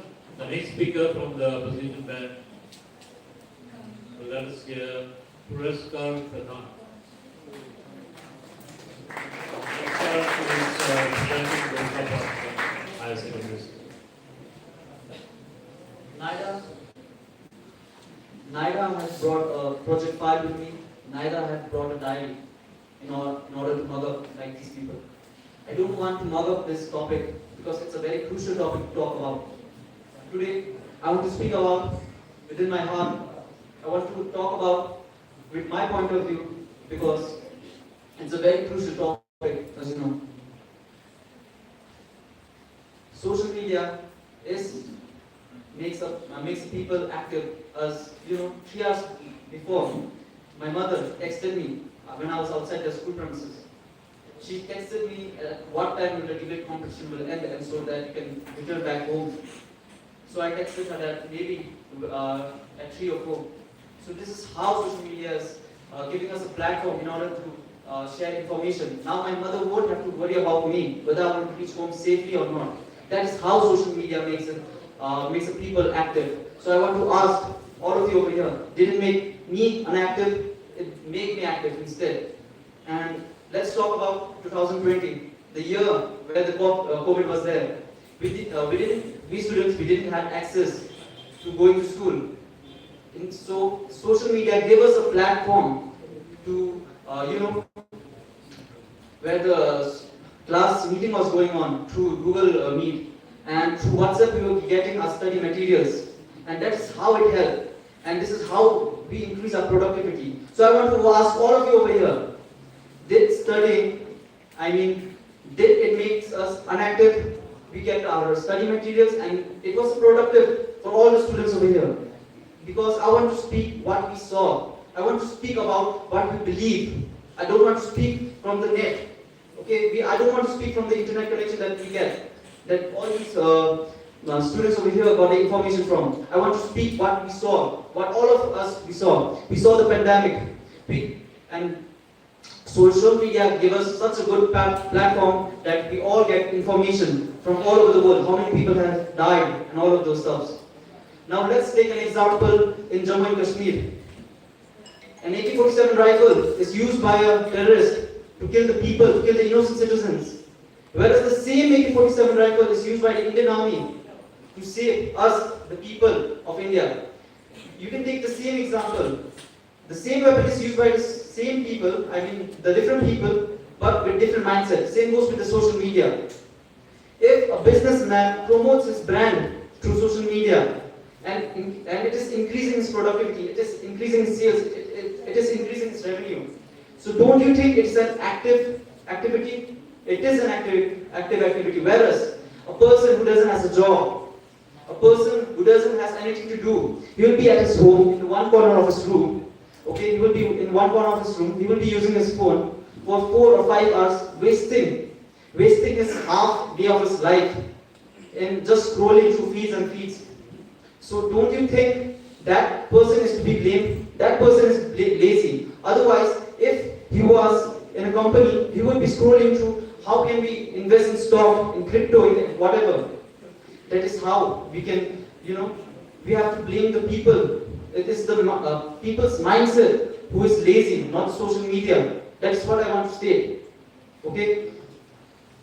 Social media has given us a lot of things. It has made us connect with people. In just a snap of seconds, we can meet people and we can know. And we are going outside to meet those types of people. And don't you think going outside and meeting them and enjoying moment with them is an active activity? It is an active activity. And that is how social media is helping us.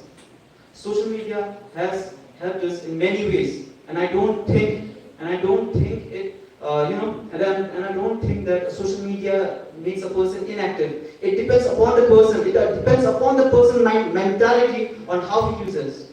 It is just like an AK-47, but it all depends on you. Whether you use it, social media, to gain knowledge, to promote your brands and all in those business stuffs, or you waste your time in Facebook, Insta, you scroll all day, wasting your half day of your life. It depends on you.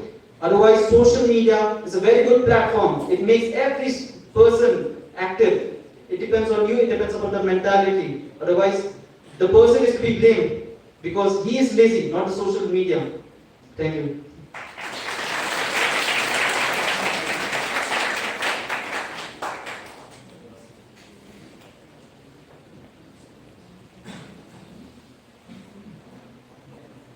From the Treasury, that we invite of Pauline Child High Secondary School.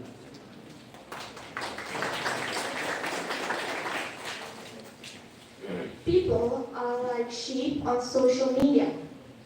One person starts making a noise, hey, and then a few others starts following back, hi.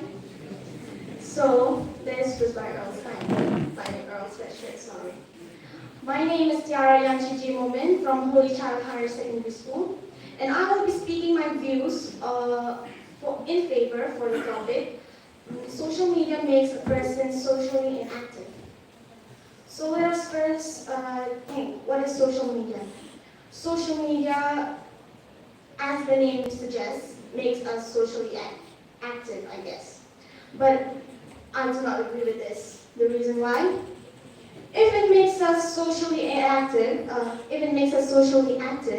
dear opposition, do you plan on talking to the person next to you through phone? I bet not. All of us, we have our phones in our hands and we forget about the person who is next to us. Whatever the person is speaking to us, sometimes we do not even hear because we're too engrossed in the thing that we're doing, that is scrolling. Or that is checking out reels, posting pictures, posting statuses. A lot of us here have social media accounts. That I will not disagree. All of us want to have the perfect reputation, the perfect tag, the perfect life, so-called, because we all want to appear perfect to everyone around us. But do not forget the real person inside of you. Why do you need to conceal yourself just to appear perfect to the other person? I bet, including myself, I do this because I want to protect my reputation, because I want to appear perfect. I appear to be a different person than who I really am, and that is not correct. That leads to students or people lowering their self-esteem and becoming depressed, mentally unhealthy, just because they do not want to tarnish that reputation. So I would also like to say, because of social media, a lot of people nowadays do not even want to have conversations with their own parents. They find their parents irritable or annoying just because their parents snatch their phone from them, which is not right. Our parents lived in the time where social media didn't have that much of an impact yet. But we live in a completely different era related to this social media. So the opposition has also talked about the pandemic, the 2020 pandemic, COVID-19 pandemic. So let me give you a short behind the scenes. Every time the teacher sends notes on WhatsApp, hey, those 2 notes लिखा क्या? नहीं नीलम xerox कर देगा. कोई बात नहीं ना. थोड़ा 1-2 रुपीस तो ठीक है ना. And then when the teacher sends the link for the online meeting, hey, those तू join करेगा क्या? क्या join? अरे आज तो ज्योग्राफी क्लास है ना. हाँ क्या? कोई बात नहीं, मिस को बोल देगा कि इंटरनेट कनेक्शन नहीं था. ठीक है ना वो तो. हाँ मिस को पता नहीं चलेगा. ऐसा है हमारा life. This is how our life went during the 2020 pandemic. I bet none of us studied. I know because I didn't. I didn't study at all. All I did was take the phone from my parents and I'll be like, "Hey, Papa, I have online class today." And they were like, "Okay, my daughter, take the phone." I take the phone, Instagram. That's what I did. And you can't deny that most of us did that too.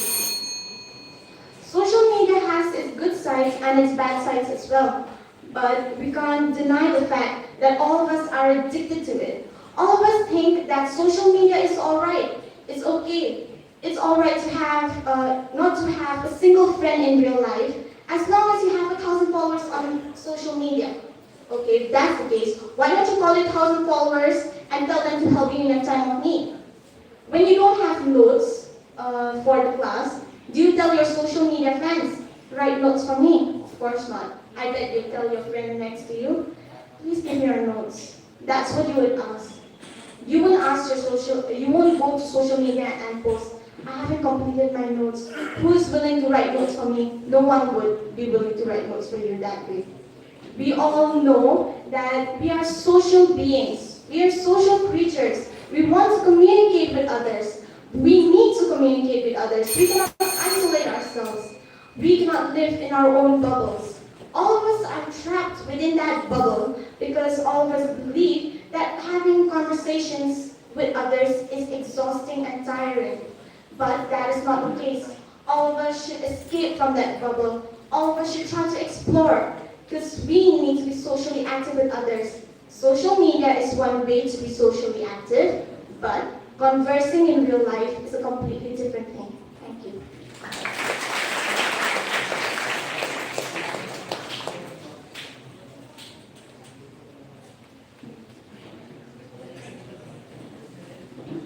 So after Kiara from Holy Child, let me invite Abhyuday Sharma from St. John's School.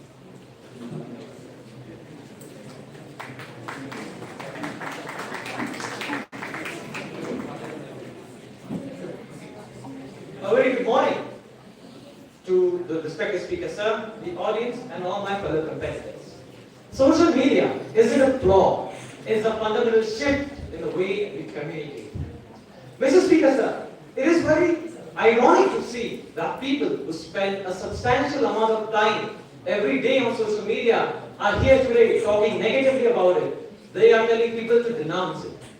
To start with, the meaning of socializing or being active in the society means to interact with people and to be engaged with work for the betterment of society. This is exactly what social media caters, but in an unconventional way, a way which is not common. Social media is widely used by NGOs, government bodies, educational institutes, and many more to conduct seminars, to run campaigns, and to run workshops which develop the society. An underprivileged person can learn a course from social media for free and better his future. Mr. Speaker, sir, social media has evolved extensively only during the lockdown. As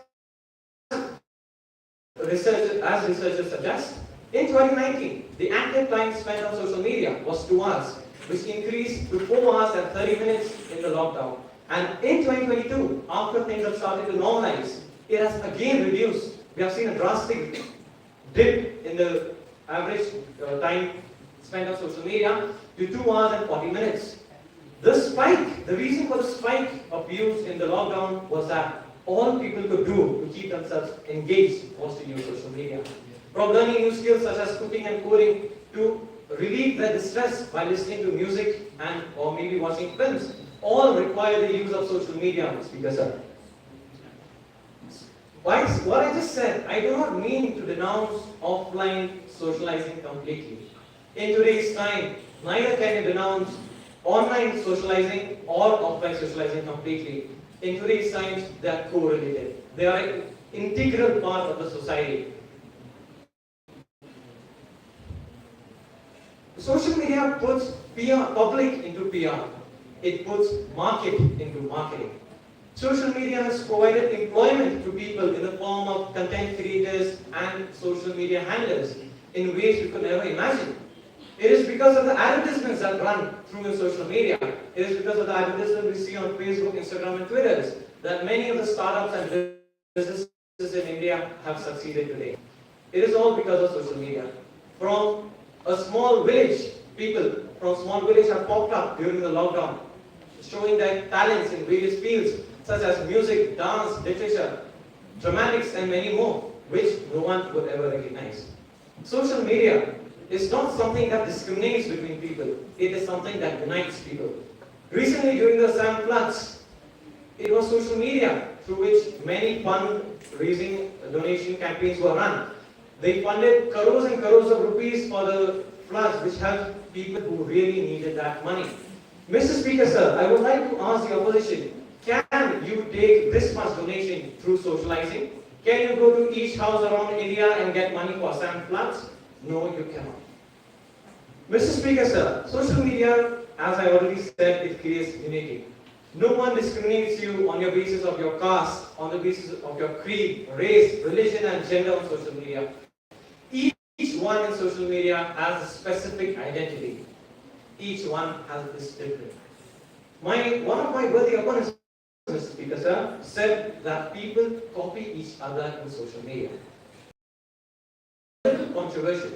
Don't you copy your classmates? Don't you copy your friends while they are making notes?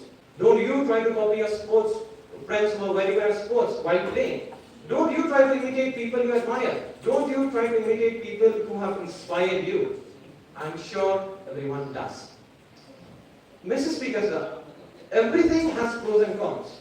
As they say, too much of sunshine causes a desert. Everything in excess is bad. Mr. Speaker, sir, the proposition also mentioned that social media causes self-isolation. But sir, is self-isolation always bad? No. As we are all aliens, when we look back to our history and our epics, looking on the Ramayana, for example, even Lord Ram went into isolation for 14 years, and when he came out of isolation, he increased his analytical and warfare capabilities to such an extent that no one could match during those times, due to which he also defeated the most powerful demon on earth, then Ravan.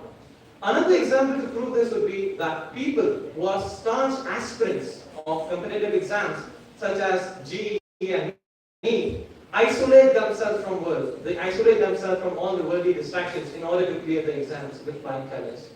I would conclude with a quote rather. Engage, inspire, and encourage. But at the end, be yourself.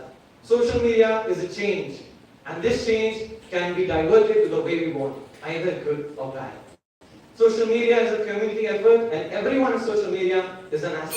With this, I rest my case. Thank you, Jay.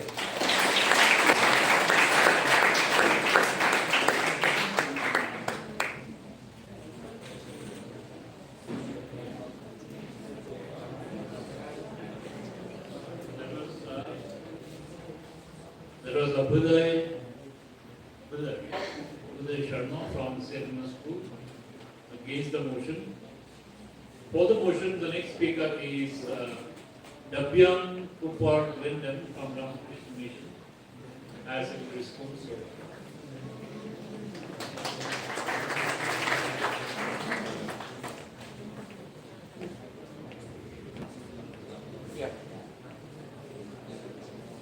A very bright and beautiful afternoon to one and all present here, respected judges, teachers, and my fellow competitors.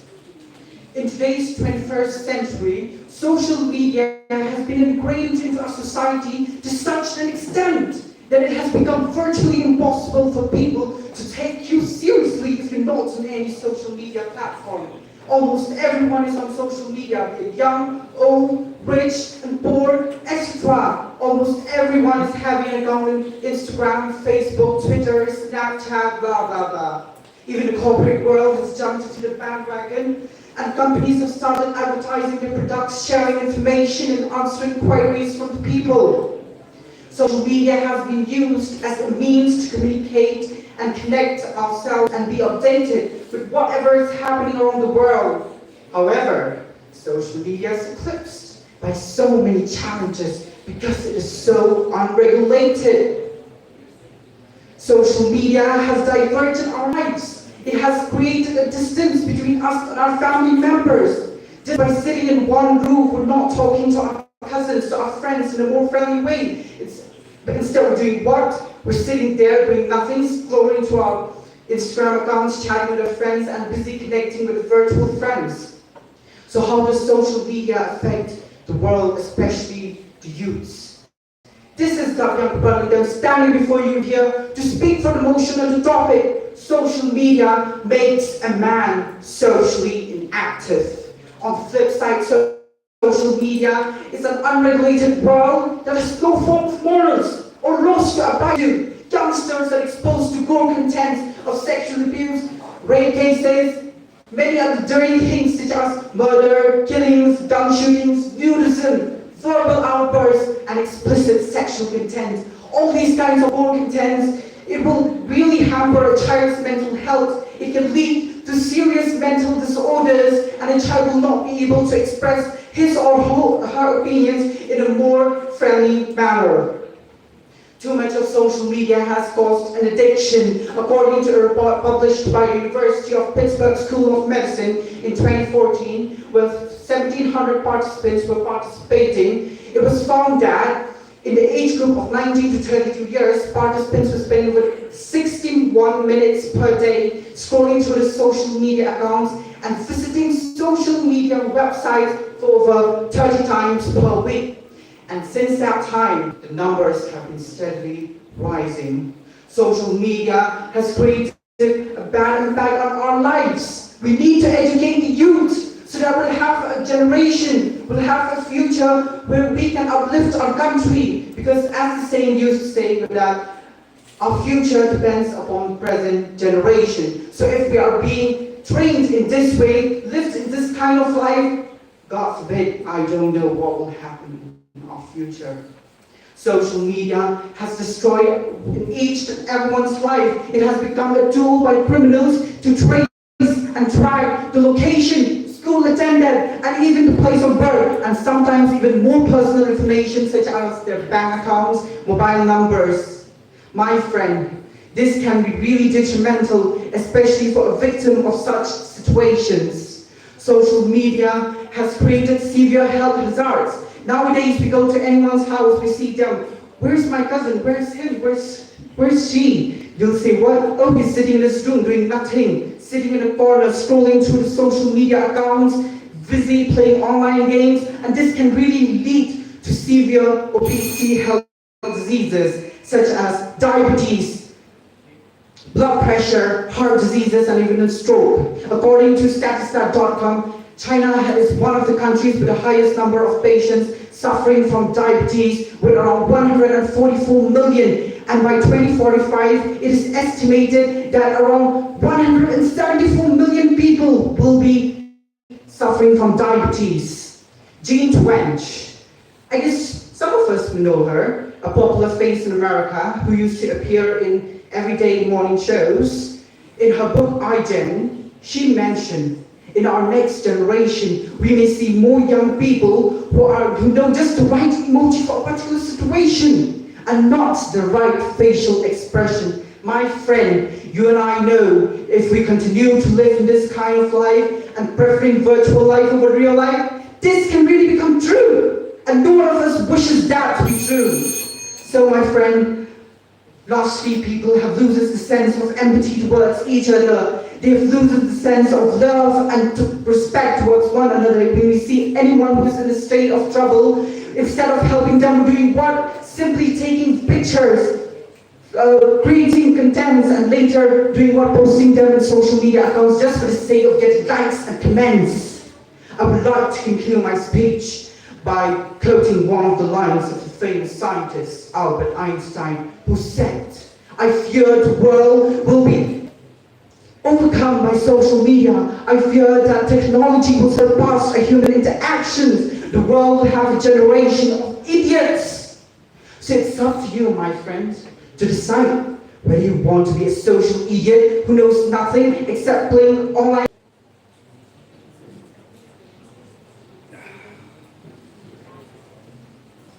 Thank you. The last speaker was Bengalee, Lyndon from Ramakrishna Mission Higher Secondary School, Sura. We have 3 more speakers left. At this point, I would remind the 3 speakers who are yet to speak and the 2 leaders of respective houses that the debate is on social media. Debate is not on technology. Debate is not on mobile phones. It is on social media. So may I invite, on this note, may I invite the next speaker from the opposition bench, Avinash Kakati from Laban, Bengalee Boys High School.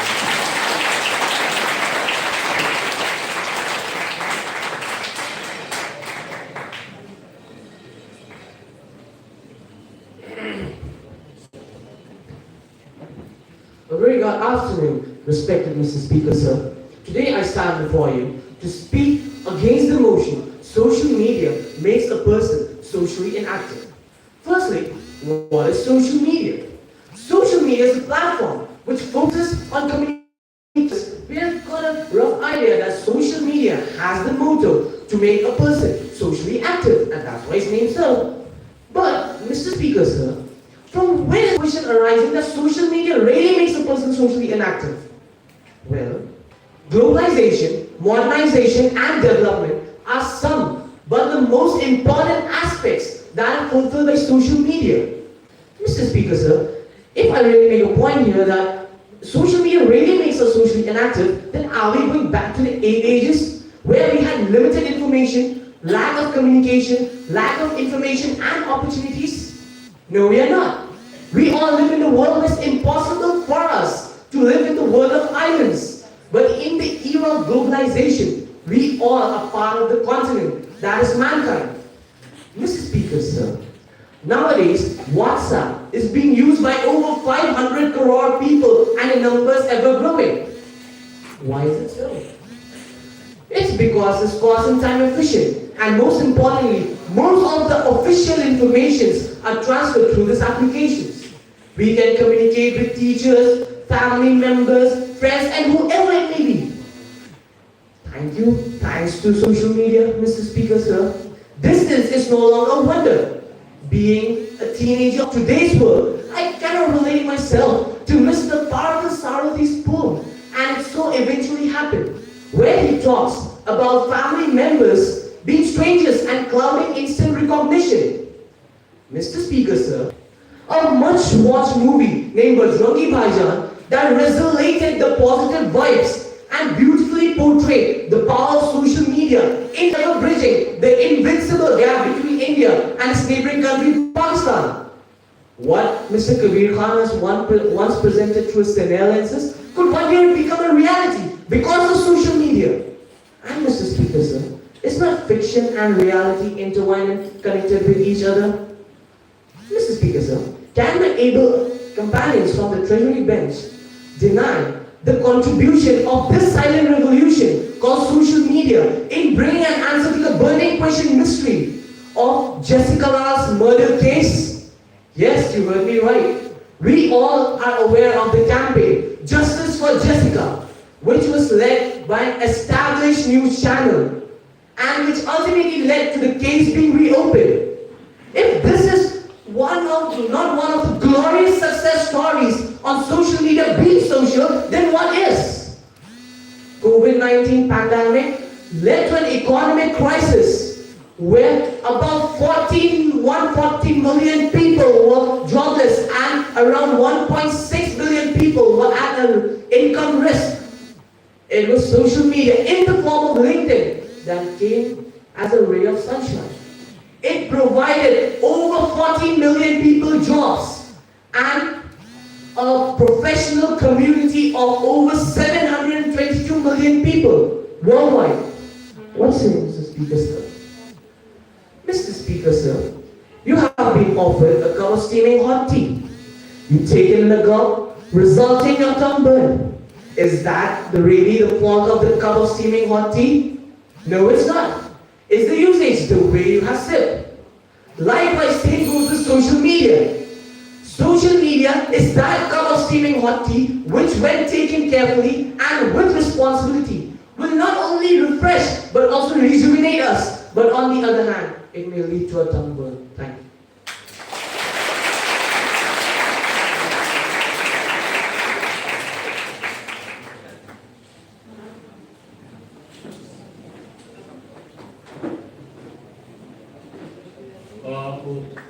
We're into the last couple of speakers actually, and the last from the Treasury bench will be Michelle Lindo from Jailwood Boys Higher Secondary School.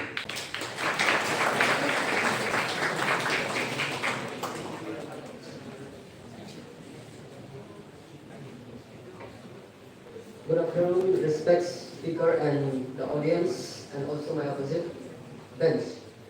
So, I'm going to speak for a motion in the state. Social media makes person socially inactive.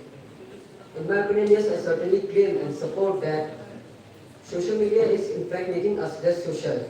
As I was researching about this topic, I came upon a recent study about the addiction to these platforms. And the result to this study showed that among the world population, 210 million of people are addicted to these platforms and spending minimum 2.4 hours in a day on it. And I think it's almost 60 hours in a month, which is a lot of waste of time. Also about human interaction communication, there was a program held, and in the program, 87% of participants involved were socially disturbed and missing out on conversation due to social media. In addition, 54% felt that they were missing out if they did not check their phone once. Astonishingly, out of 3,000 participants, 76% of females and 54% of males check their phones 10 times, one with friends. As widely circulated, tech universities presented the mobile technologies have the ability to divert individuals from face-to-face exchanges, thereby undermining the character and depth to these connections. It may seem like we are connecting with others through media, but in reality we are just maintaining superficial connections, and we are not dedicating the time or putting in the effort to cultivate, harvest deep long-term relationships.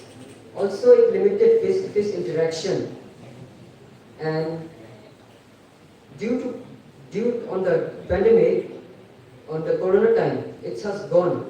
Now we have to move forward, and we cannot back on the social media. We cannot be online, always online.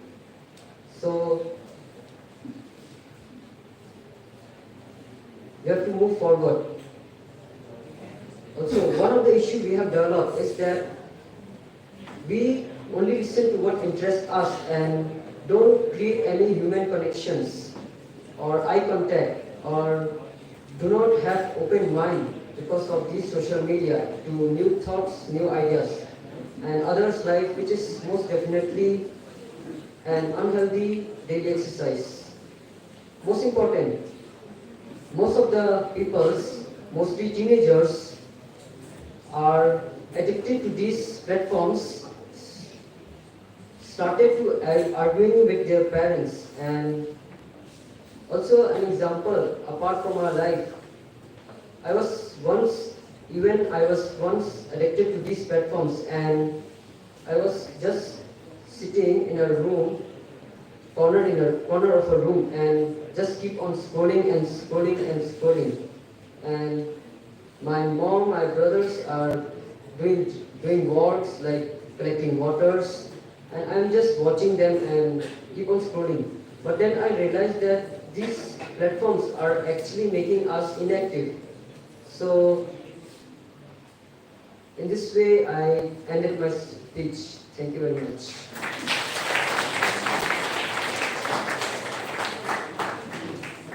Before I invite the last speaker to take the lectern, I'd request the members of the House to be around, not to leave, and if there are people outside, please let them be in as well, because immediately after the last speaker completes the debating, I will throw the motion to the House for voting. All right. So may I invite the last speaker of this afternoon's inter-school debate competition organized by Laban Bengalee Boys High Secondary School. And the last speaker is Arti Muskat of Laban Bengalee Girls High Secondary School.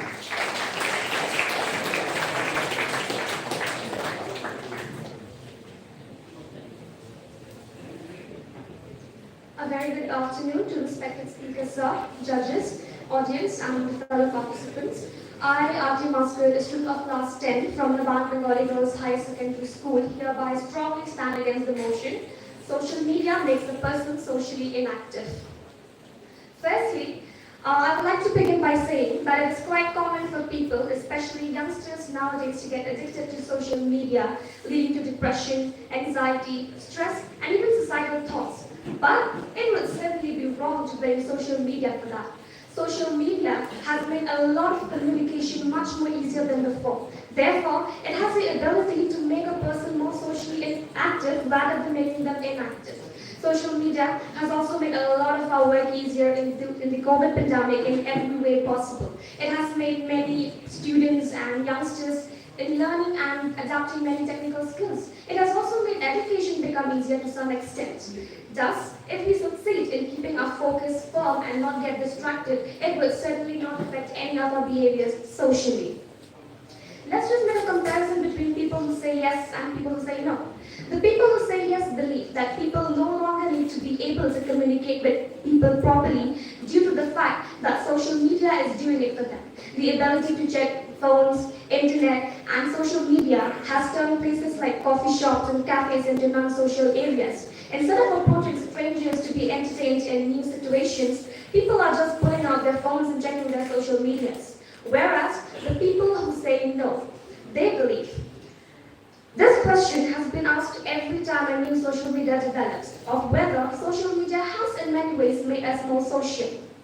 Social media did not stop people from going outside, nor it has stopped people from seeing others.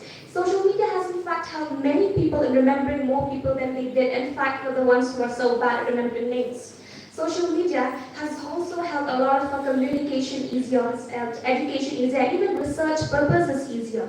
A lot of our school projects, colleges projects, all of the representations either in offices, colleges, or schools are made easier through social media.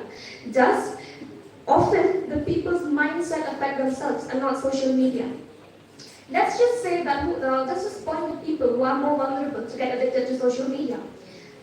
Firstly, kids at the adolescence period.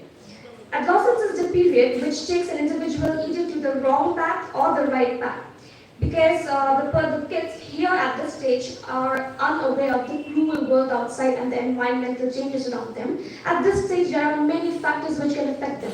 However, if they have proper guidance or proper support from their families or elders, they will certainly get used to the environmental changes around them and will help them certainly make their focus firm. Secondly, people with rare or unique mental issues. Now, this particular statement does not mean that a person with mental issues is vulnerable to get addicted to social media. It means to say that people with a narrow mental health is vulnerable to get addicted to social media. For instance, if we compare a person with a well-built mental health condition to a person with a narrow mental health condition, we can easily observe that a person with a strong health condition does not get distracted by any means of internet or social media. Whereas, on the other hand, we see that a person with a weak mental health or with a weak mentality is easily getting distracted by not only social media, but also other means or sources related to the internet. Now, I would be very glad to know from the Treasury Party that whether they have got an answer to my question of why is not the other person who is getting distracted by social media like the other person is doing so. Why is not the person giving social media the same way as the weak mental health person is doing so? Now, the question is, if social media is making us less inactive, then why are half of the people not getting distracted? The question is, why are so many people getting distracted to social media, and why are so many people also not getting distracted by social media? Now, as previously stated, Albert Einstein stated that social media will surpass our human interaction and will pass a generation of social ignorance. Now, I would certainly say that, I'm sorry to say that I have never heard Albert Einstein stating this, and this report was never made by Albert Einstein. Now, how would we know this? How would we know that this statement has never been recorded by Albert Einstein? Again, through social media, through Google, of course. Now, even if you're against it or supportive, you have to be honest. For every single bit of information, you always go back to social media. That is the truth, and you have to accept it. Now, during the COVID pandemic, as previously stated that no one was ever interested in social media, in studies, and always scrolling in Instagram and Facebook and Twitter. Now, I agree, because yes, I myself, I'm not studying. I agree with that, because I was also scrolling social media throughout the day during COVID pandemic. But at the end of the day, I blame myself for not studying. I don't blame social media for that. I blame the people, and I don't blame technology. I blame myself for not studying. I blame myself for not respecting my parents, and I have nothing against social media. I rest my case here. Thank you very much.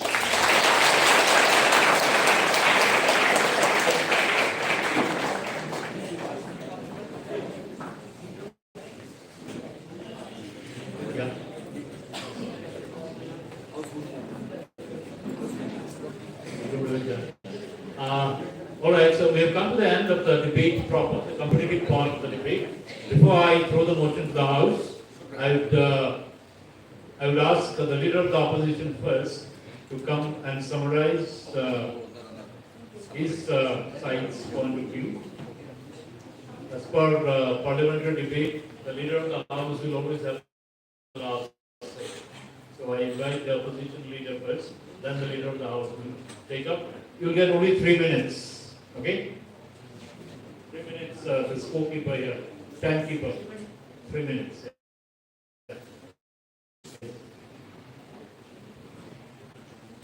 Amidawan. Yes, to conclude,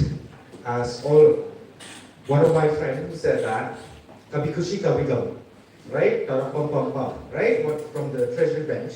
I would say that life is all about Kabhi Khushi Kabhi Gum, right? It's always, as coin has two sides, so life is also like that.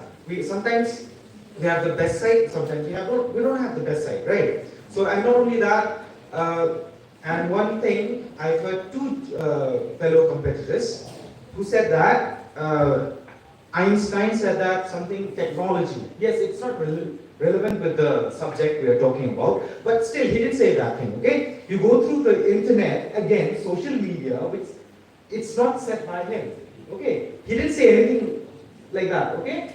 Which is wrong. And this is also, yes, the bad thing of social media, but you have to go through it nicely, and because he didn't say all those things, okay? And please go through, get it from, if you want the quotes also, like Winston Churchill once said, a lie will get halfway around the world before the truth get its pans on, yes. So what he said, what Winston Churchill said, it's truth, okay? And Einstein never said, because even though Einstein is a scientist who develops, who invents, he will never say all those things against technology.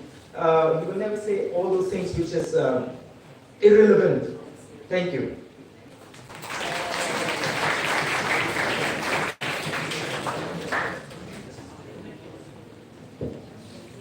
The leader of the House, Suryadita, and he summarized. 3 minutes for you. First of all, congratulations to all the participants here for presenting wonderful points. However, it is essential to mention that this debate was not about the advantages or disadvantages of social media or technology in general. It was about, does social media make us socially inactive, which was not spoken as much.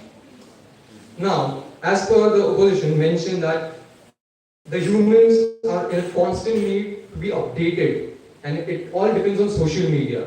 However, being updated also brings the ghost of FOMO, fear of missing out. And this ghost haunts almost every social media user. Next up, the point of CAB was mentioned that a successful campaign was run on social media with respect to CAB. However, it is also essential to note that CAB, the rage was brought onto the roads due to social media, due to the news circulated on social media, due to the thoughts circulated on social media. Another one of my fellow opponents mentioned that Facebook said that social media helps in connecting people. I say, why not? Businessmen needs to promote their business. However, this businessman, Mark Zuckerberg, said on a podcast hosted by Joe Rogan that he doesn't use social media. So let me put it there. Another thing mentioned was we are in a global village. Of course we are, with no physical villages. Then it was also mentioned that cyber law enforcement department helps to solve crimes with regard to social media. But where does this crime start? It starts on social media itself. And then human interactions. We cannot forget that human interactions are very essential for a healthy society to develop. The fact that most of the active sportsmen or actors or social workers have a social media handler for them speaks a lot about them being active on social media. And then it was also spoken about hypocrisy. None of us denied the fact that we are on social media. We just said that we need to be intelligent enough, smart enough to be active, to maintain a balance between the social life as well as the life on social media. And then during pandemic, I'm pretty sure most of us after a point of time, wanted to get out of their house and not spend the time on social media. And one of my fellow colleagues also mentioned about Aristotle. So let me also say that Aristotle said that humans are social beings, and dialogue is required to develop reason. And seminars and workshops are not organized on social media, but obviously in the physical realm. And the NEET and JEE aspirants first and foremost isolate themselves from social media. And WhatsApp, it definitely helps to circulate official messages, but it also is a grand place for fake messages to be circulated. Let's not forget that.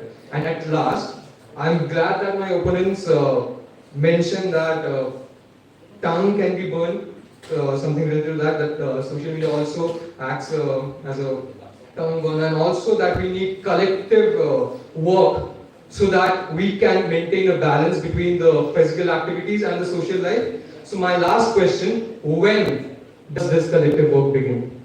Thank you.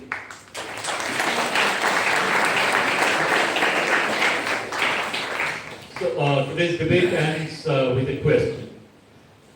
So I guess let the House decide what is the answer to this question. The question is pretty simple.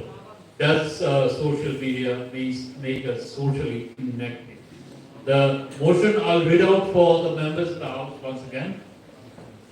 The entire motion. Social media makes a person socially inactive. How many of you support this motion? Please raise your hands. I request one amongst the organizers to kindly count the hands, raised hands. Only one hand, please. Not even 1.5.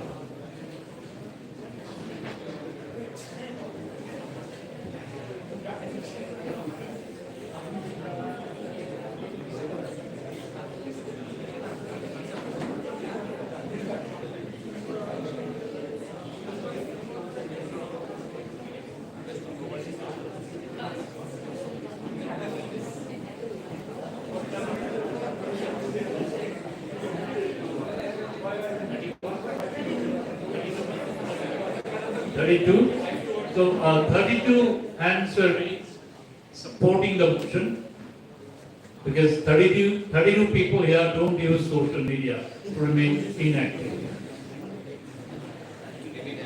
How many of you are against the motion? Please raise your hands.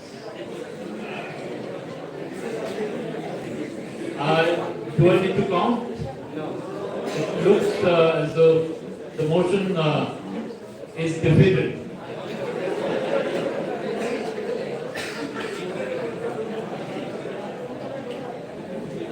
Keep your hands raised, please, those who are against it. Yeah. I think it's quite clear, we don't need to count. The motion stands defeated. The motion is not carried. Thank you very much. Thank you very much.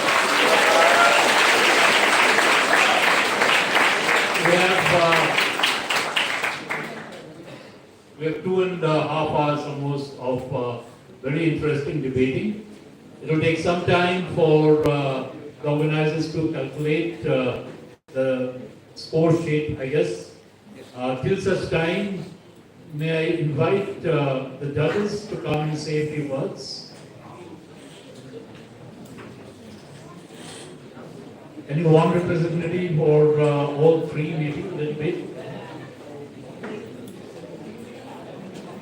Okay.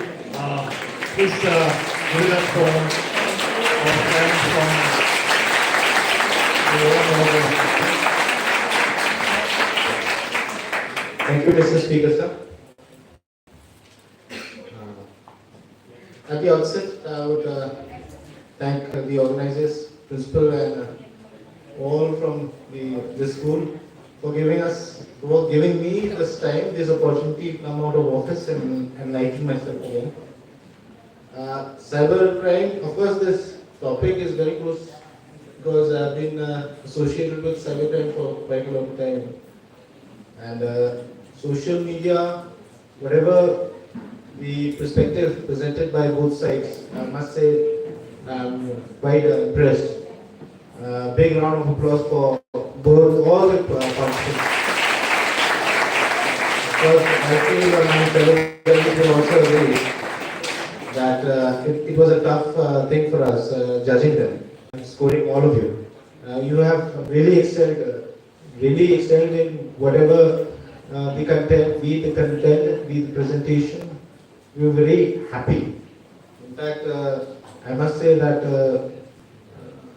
irrespective of whatever background you come from, if this mindset stays and if this perspective remains, then we can say the future is in safe hands. Some tips, since I have come from cybercrime, there are certain things that whenever I go for any events as such, I make it a point that there are few takeaways. Of course, I will not take sides whether it is against or for motion, because it will be unbecoming of a judge.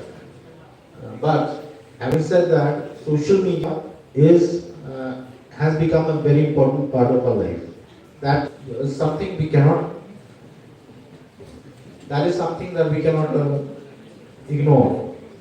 That being said, we have to be careful on what we conduct, how we conduct in social media. And that is why where we have our roles to play. As students, as teachers, as parents, as a law enforcement officer. There are certain things like what a lot of participants have also said, like many people out here in the program, this gathering, we all have social media, we are all somewhere connected to social media. But the few tips, like I said, I always make sure that I disseminate in all my gatherings. First is, be a very private person when it comes to social media. These are humble requests to all of you. By saying that, I'm saying a lot of crimes happen in social media, and this is one platform and big challenge that we face. By being a private person is when we have Facebook, we are in Instagram, we are into a lot of social media platforms, Twitter, Tumblr, so on and so forth. But remember one thing, the more you expose yourself, the more vulnerable you become. We might have 600, 700 friends, but tell me honestly how many friends you actually know. Verify. First thing. Second thing is your privacy settings. Don't keep your photographs, information open to everyone.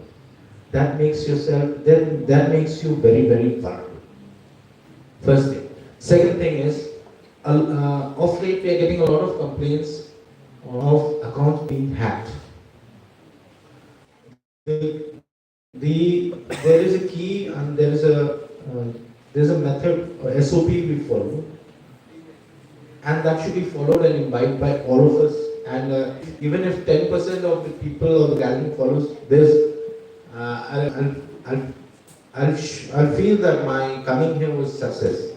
That is, please ensure two-factor authentication, two-step authentication. Don't just have passwords, but enable them with OTPs. Right? That is one. Second thing is, now Government of India, MHA, has come very vehemently, very aggressively against cybercrime. So we have a portal, and we have a program called Cyber Volunteers. Okay. So the portal, the name of the portal is cybercrime.gov.in, where you can report any kind of crimes. And there's one number, toll-free number, All India National. You can call it from anywhere, and it's integrated to our helplines. So suppose we have you must be knowing a lot of people are being cheated online. So there's in financial fraud, there's something called the golden hour. If reported within that golden hour, there is a possibility of money being retracted back. we can put on hold the transaction. So that happens, that is activated when you call a particular number. Please write, it's a very easy number, earlier it was a 6-digit number, now it is 1930. 1930 is the National Cybercrime Helpline number. In case of anything you come across, especially, I'll repeat, especially when it comes to cyber online fraud, financial fraud, please call this number and make sure it is within that speculative time. It has been seen and we have tested method. If you report on time, we have been able to put on hold or block that money, because ultimately it's the money that they are after, right? And for the kids, please carry on this enthusiasm. We really look up to you. You are our futures, and we feel good that future is in good hands. Thank you.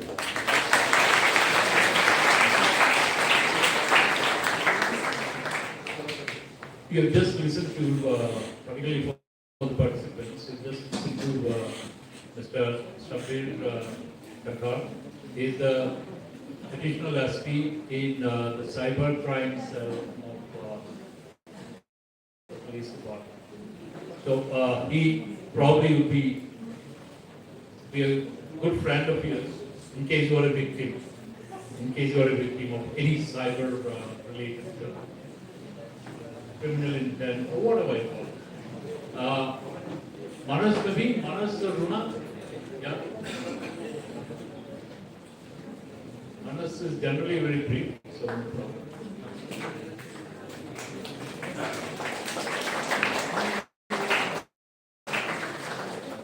My greetings to the Laban Bengalee Boys Higher Secondary School, the school authorities, faculty, staff and students. Very befittingly carrying on with your centenary celebrations. Today happens to be the death anniversary of my father. Why I mention this is because one of the oldest running debate competitions in Shillong is in my father's memory and organized by your respected speaker today, the Zenith Jubileet Club, Dr. Anandas Memorial Running Debate Competition. It's just entered its 23rd year this time. I am always fascinated in debating sessions with the participants, and I must congratulate each and every one of you for really speaking up. Thank you.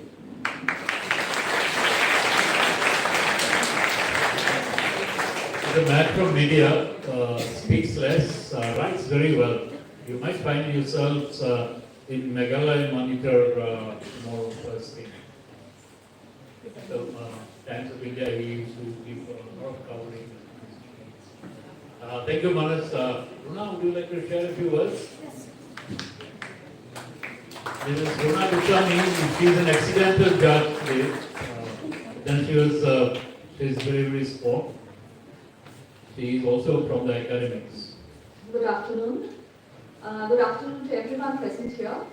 So it's indeed a privilege to be a part of this debate today, and especially when it's a centenary year for Laban Bengalee Boys Higher Secondary School.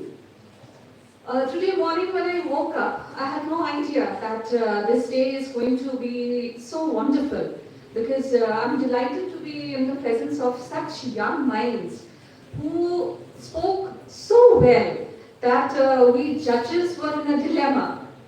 So since it's a competition, so one of you have to get the first prize, but believe me, all of you were excellent. And we got to know so much. We learned so much from you all. And especially my esteemed judge, he also told us so much about the cyber crimes. And it's really been a very, very good experience for me. So I'll not take much time. Thank you once again. And thank you, Mr. Speaker, sir, Mr. Chakravarti, and to everyone present here for letting me be a part of this today's special program. Thank you.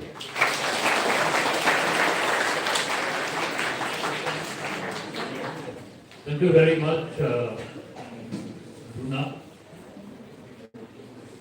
It is customary in every debate competition. The speaker doesn't speak initially, but a slot is reserved for the speaker at the end of the closing comments. I would like to use the lectern because I feel more comfortable standing there and sitting here and speaking.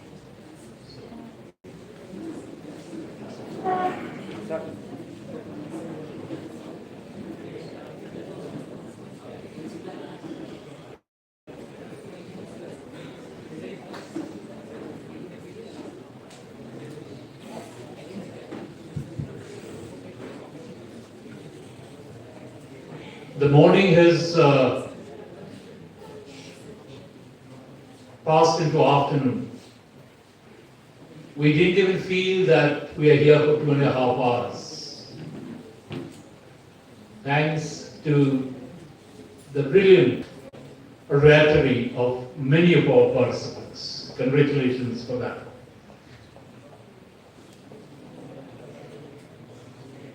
It's not often that I write down notes when I speak, but today I've written down a few points which I will share with the participants. As always, I'm a strict follower of debating techniques. Debate is the type of public speaking where technicality is extremely important. It is not like any other speech. That's why if somebody tells me, if I am a judge here, if someone, a debater, ending the debate using such terms as I am concluding my speech, I will immediately deduct a couple of points because you were not giving a speech. You were only, a debate is an art of expression of your opinions through arguments. The leader of the house ended the session of debating with a question. A question which I thought was not really demanding an answer. It's a rhetorical question. We all knew the answer. The answer was given by many of these speakers from the opposition bench. So kindly, fresh debaters, don't conclude your speech. You are not here in your capacity as a leader who has been invited here to deliver a speech. Even I'm not going to say I'm concluding my speech. Some of you use such common phrases in debating. I rest my case. Wonderful. Use such cases. It's a parliament, it's a debate, it's not a speech. Okay? That's one. The other thing, it is a taken that it's a given even that a good speaker has to be a good listener. If you are not a listener, then you will not be a speaker. Many of you, in spite of speaking so very well, many of you gave me the impression that you are not listening to your friends. As a result, we had repetitions. We had very few repartee points and very few, very little dose of humor. Some of you tried to force humor, but forced humor is worse than no humor. Because if somebody asks you to tickle yourself to laugh, then that is not humor. Please improve on that. This is on the flip side. The brighter side, the positive side, is what they have already said. I'm only repeating. What you have done here for the last 2.5 hours has made everyone sit through your debates. It's not easy for people, young guys sitting here, students sitting here. How much of it was because of the presence of your teachers here, I don't know. But you sat in one place. I'm sure you listened as well. Sometimes unwillingly also. If we sit through a program, we learn something. So that is something that you have done. So please put your hands together for these great speakers. Many of them did justice to the reputation of their schools. And we sit back and say that, okay, they have done well, they have been trained well. So congratulations to all the teachers as well who have accompanied your words, your students here. Thank you for ensuring that your students come here and speak well. So one round of applause for all the teachers and the principals of different schools to have allowed them to come and participate. That's very, very important. Encouraging the students to participate in such activities. These are the academic activities that often take a back seat. You know, when we organize debate competitions, we always are a little scared, a little uncertain. Shall we have an audience? Will there be people apart from the participants? So what do? You ensure of people here. This culture is not really being practiced in most of the schools. I'm happy that so many schools, 9 of them altogether, have, and particularly I can see my friend from Soda here. He's brought his children in the morning today. Thank you, sir, for doing that. Please continue to patronize your students with this sort of activities. Some other schools, of course, they are regular participants in all kinds of debate competitions. One thing that I must confess here, much as I was impressed, sometimes I was thinking, all the data, so these points that I had written down, some of these I have mentioned already.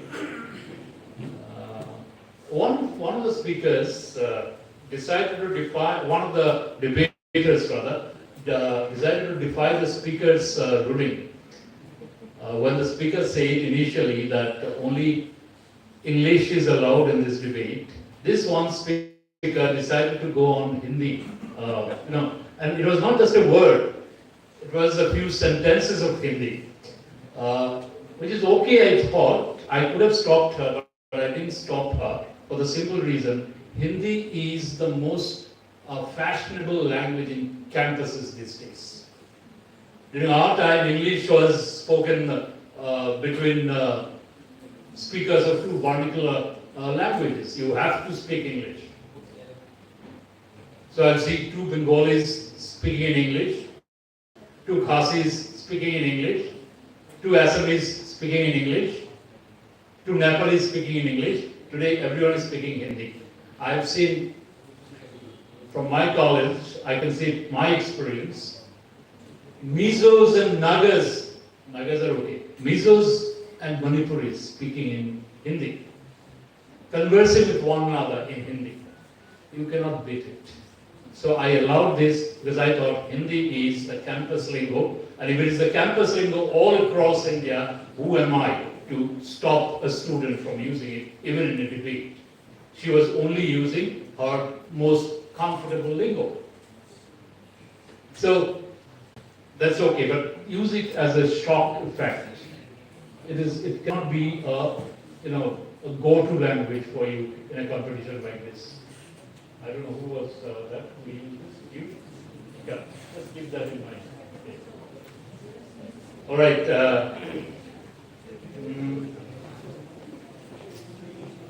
One very funny, amusing instance I found, because even though I am not teaching anymore, but I did my last 2 classes were online classes with my final year honors students. Those are online classes.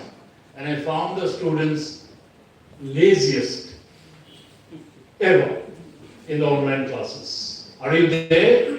And you have to wait for 10 minutes to say, one person to say, yes, we are there. In the physical class, it was never like that. They were always there. So you don't have to ask, are you there? So if somebody mentioned that online classes never made us socially inactive, Yeah, not socially inactive. That made you inactive anyway, socially or otherwise. And you see the products of those online classes now in the campus. Every teacher will come and say that these students are not interested in learning anymore. At the back of their mind, it is only online, online, online. So, use your facts carefully, because there might be someone you are lucky that your friends were not listening to you. I told you, you don't listen when you speak.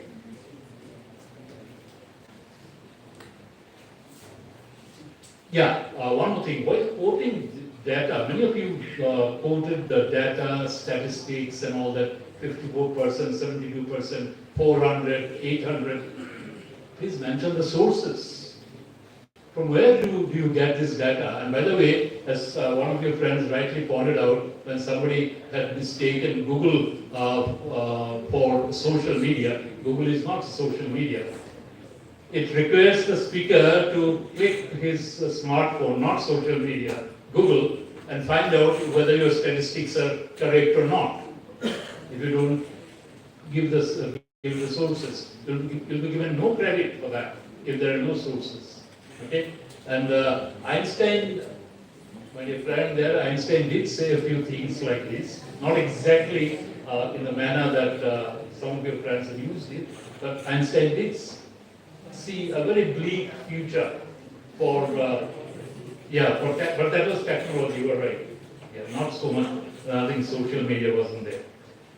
One thing positive all of you have mentioned is that social media, the best thing about social media is that it is highly democratic in nature. It is democratic, extremely democratic. It doesn't distinguish. Social media gives you a sense of entitlement. So every single human being is a singer today. Every person who knows how to hold a pen and paper is an artist today. Every person is either a narcissist. The definition of narcissist has to change now, because in our private circles there is a joke called I.com. I means I.com. That's a joke, private joke in our private circle. In social media we have all the I's all over. So, which is good. What is the problem? If I haven't done anything in life and I feel entitled that I'm doing something now, singing, dancing, or sleeping, so be it. Social media is giving me that space. This is my space, nobody can enter. I say, don't enter my wall, don't enter my page. So I have all these advantages in social media. Does it make us inactive? It does. It does. I can only speak from my own experience.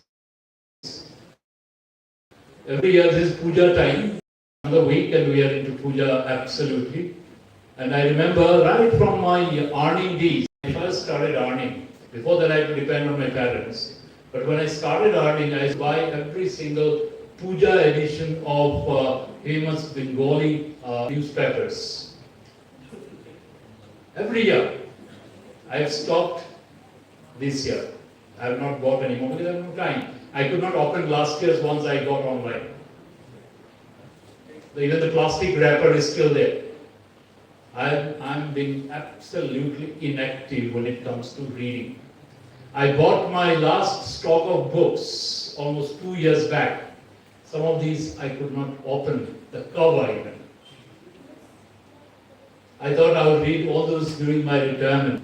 I'm reading a lot of things, but all from the social media.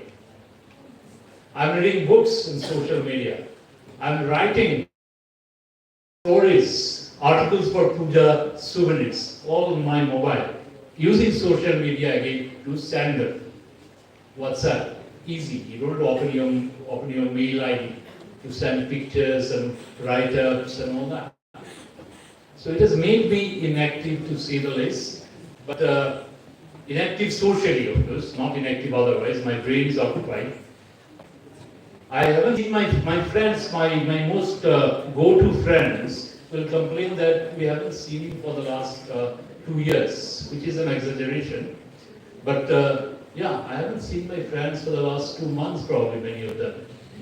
The only day in the week when I meet friends is Sunday. And most Sundays I'm at home these days with my mobile. So yeah, it does make me probably socially inactive, but not the way that the debaters have tried to prove it. One simple correction to somebody mentioned Jessica Lal. Who was that? Mr. Kakati, right? You mentioned Jessica Lal, but Jessica Lal wasn't a case of social media. Right? It was started by mainstream media, isn't it?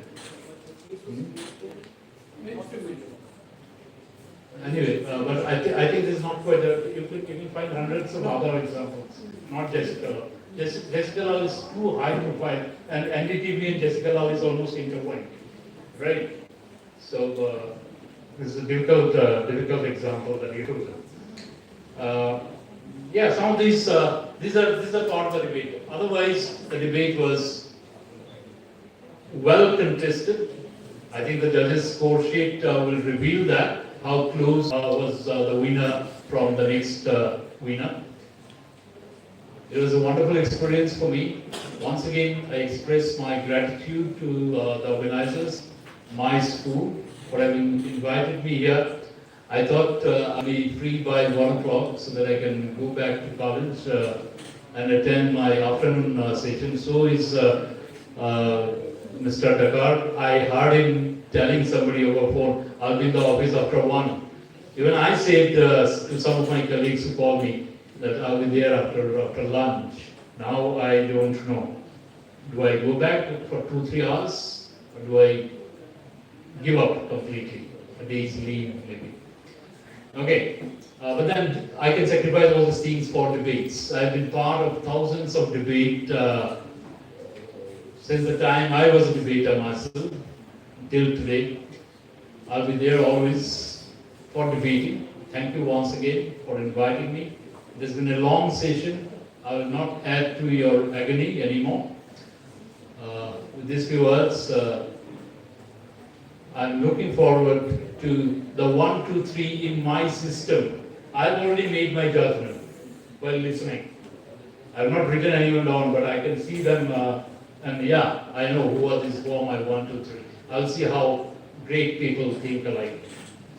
If we don't think alike, you continue to be great. I am not. Thank you. Thank you very much.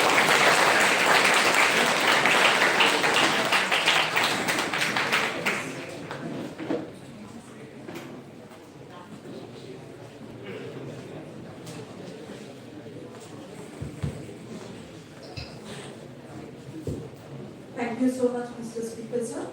May I request the participants to please come to the hall and occupy your seats.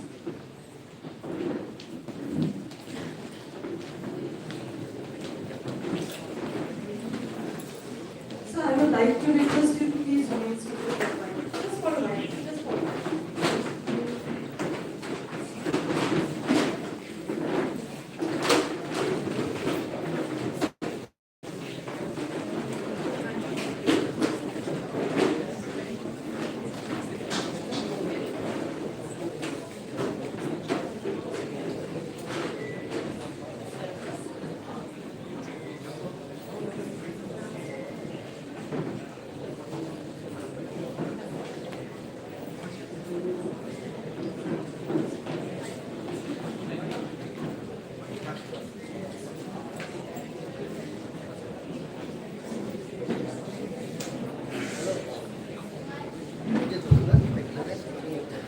So we are coming back to the formal session. So it was a lively round of debating that we all have witnessed. And for the formal session, I would like to request our principal ma'am to please come up to the dais and felicitate the speaker of today's session and of course our esteemed panel of judges and the invited initiators.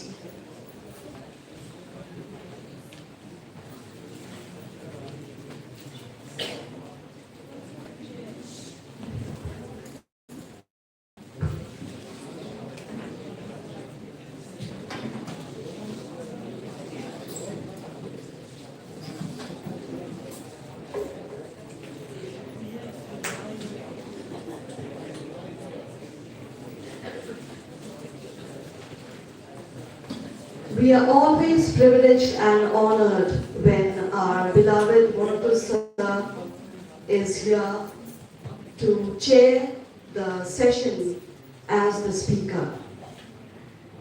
It is, I will not say it is, I'll take back my words. Monotu sir, it is not a privilege, but I guess it's a right.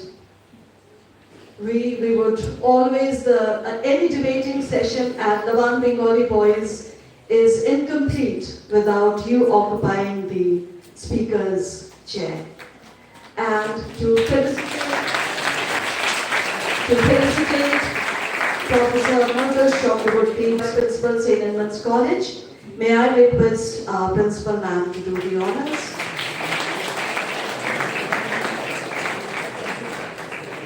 Thank you, Montuzda. May I request our esteemed panel of judges to please once again come up to the dais for a small round of felicitation and also the giving away of the prizes. We have Sri Manas Das, Senior Correspondent, Times of India.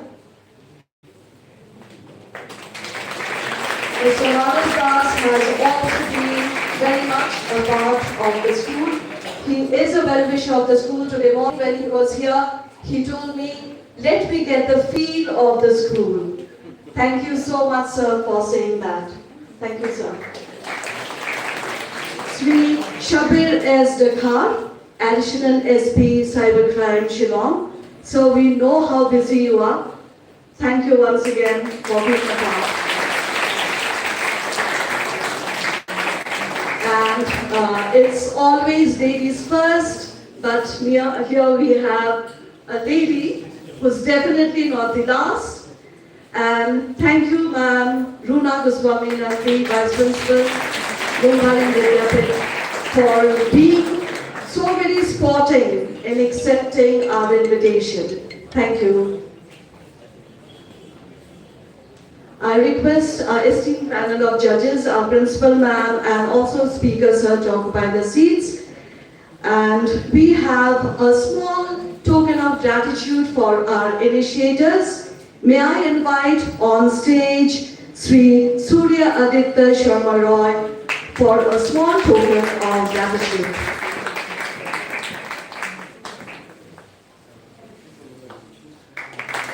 Our very best wishes to you for your future.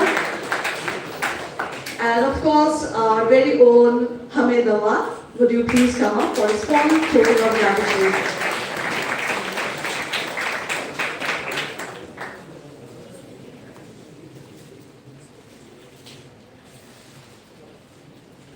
We have a small token of remembrance for participants and of course a participating certificate, which I'll call out in order that the names have been given to me.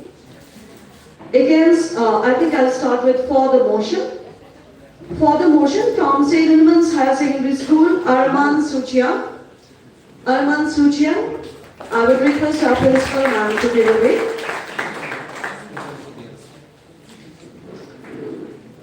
From St. Mary's Higher Secondary School, Ilarissa A. Lamet. Ilarissa A. Lamet.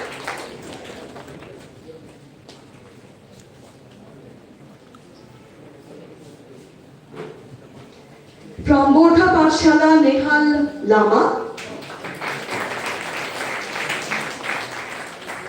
Bortha Pathshala, Nehal Lama. Tyra Momin from Holy Child Higher Secondary School. From St. Edmund's School, we have Devarshi R. Parasar.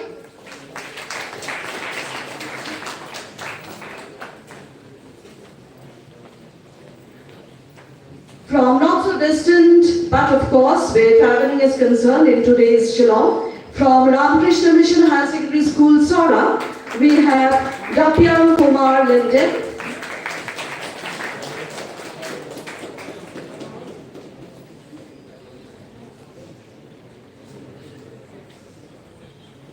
From Laban Bengalee Boys Higher Secondary, Ornav Doctor.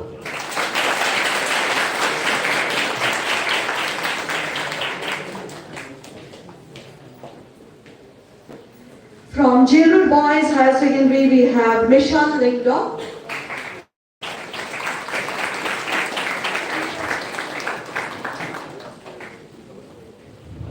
And the last speaker for the motion, we have Agatha G. Momin from Laban Bengalee Girls Higher Secondary School.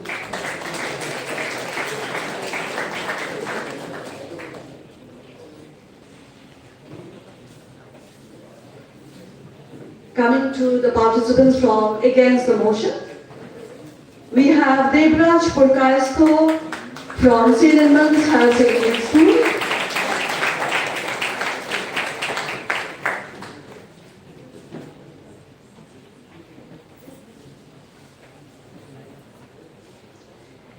Ibasuk from St. Mary's Higher Secondary School.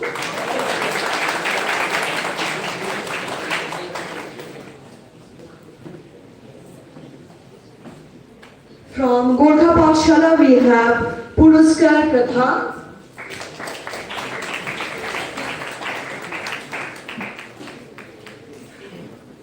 From Holy Child Secondary School, we have Diana Lian Mohan Kim.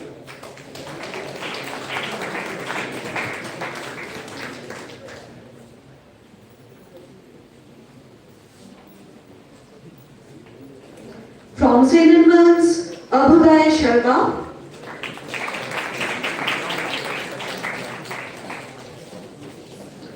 From Ramakrishna Mission Higher Secondary, Anjana Dakhar.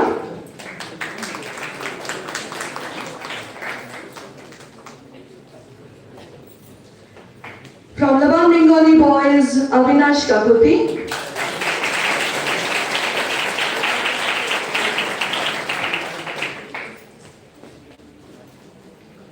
Mebakra Darling from Jailroad Boys Higher Secondary School.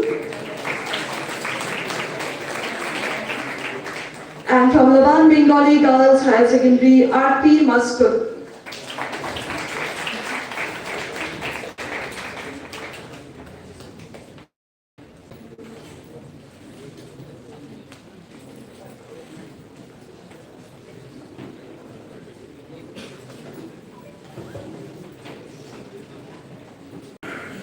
So with this, we come to the end of the round of debating, and now for the prizes.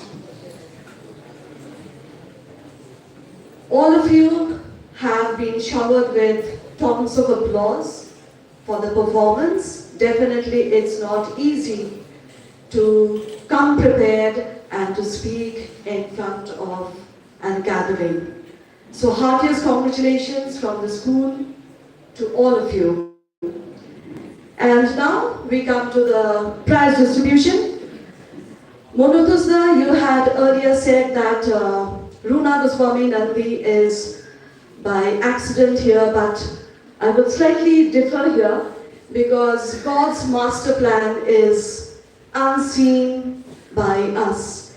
And here it has somehow come full circle because the Champions Trophy is in memory of her late father, that is Sri Banamali Goswami. He was an alumni of the school. So I would like to request our speaker sir and the esteemed panel of judges and Ms. Goswami please to come and give away the Champions Trophy. And now the name. Essence, anyone? Yes, absolutely. The winner is undoubtedly Debraj Purkaisto from St. Edmunds High Secondary School. Heartiest congratulations. The memory is, it's in the memory of Sri Banamali Goswami, who was an alumni of the school.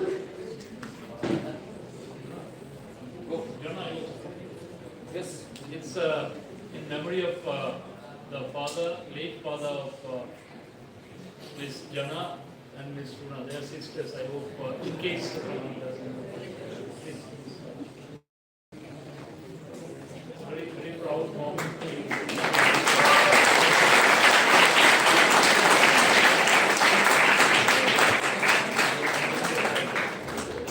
I'm slightly overwhelmed. You all can understand, but life goes on. In case anyone has any doubts, late Bengalee Goswami, we used to call him Dada, Bengalee Dada. He was a man of letters, for excellence. 5 minutes of a session with him will live in your spirit to such an extent that you would come back to him again and again. Some of his writings, you may contact Ma'am Jana. You read, whether it is in Bengali or in English, you just read and you will know how much of a trophy you have received named after him. He was an absolutely amazing person. Thank you.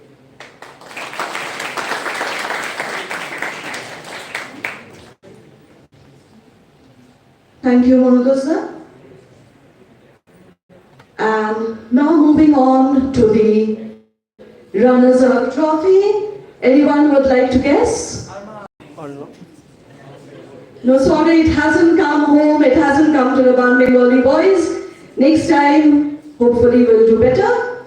It has gone to our neighbor, Laban Bengalee Girls Higher Secondary School, Aarti Master.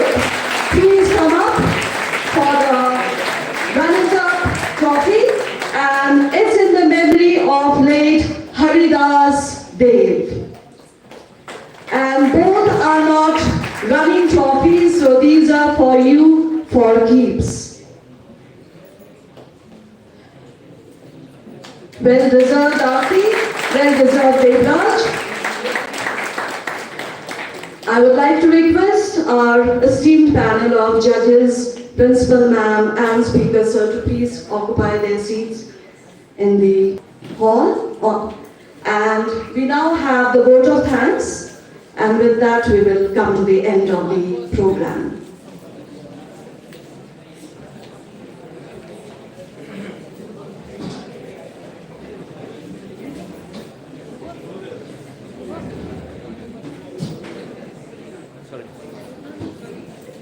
So we come to the formal vote of thanks, which is a necessary evil for any program. I know none of the people gathered here, or the students for that matter, are really eager for the vote of thanks, but that has to be a part of the program, without which we cannot end. So at the outset, I would like to thank Almighty Heavenly Father for giving us this day after a gap of 2 years where we could host the annual debating championship, which I guess goes a long way in bringing about nurturing the talent which is already there in our young ones. Secondly, my heartfelt gratitude to our esteemed panel of judges for being here and having spared your valuable time to be in our midst. And of course, Monodosa, our gratitude to you is never enough. You have always been there and you will continue to remain so. We know that. Our heartfelt gratitude to the principals and of course the escorting teachers of the different schools who have taken the time to be here with your students, with your words. You have been there to mentor them, to guide them, and to be there. That means a lot. We all know it. Gratitude to our volunteers who have since the beginning. It had been last week, it had been yesterday. You all have been working endlessly and you all have gone through our tantrums. We yelling at you, shouting at you, but you have taken everything in your stride smilingly. Thank you so much, boys. And it goes on for 1 long year. So you'll have to continue doing that. Our gratitude to our students who have been here, and as Monodosa has mentioned, You all have been very patient, and of course, why not? It was such a lively round of debating. Our gratitude to our principal ma'am for having given us the permission to organize the debate competition, and of course, the organizers, especially the debate committee and the other sub-committees who have come forward to help in this day taking place.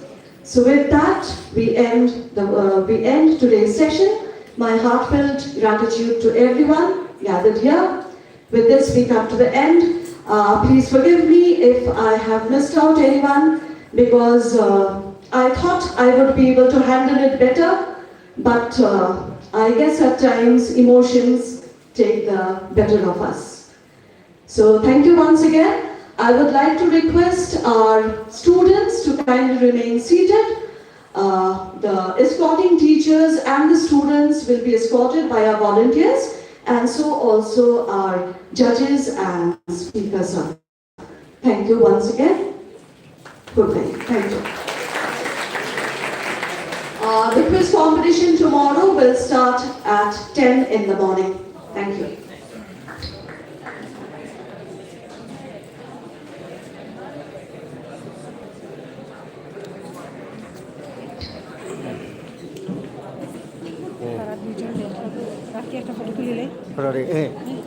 Come, you take one photograph. You and hold the second. You also come, For a photograph, you can just come.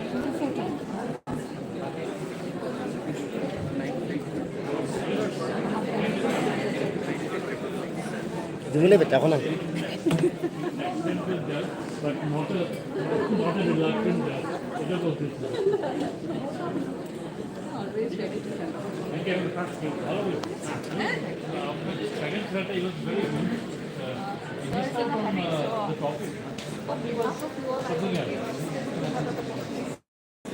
Very well done. He's already late. Give them confidence. Confidence.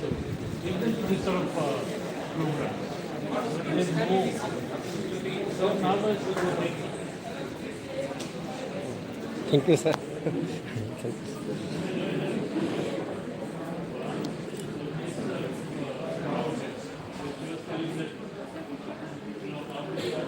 Sila acting itu bala isi.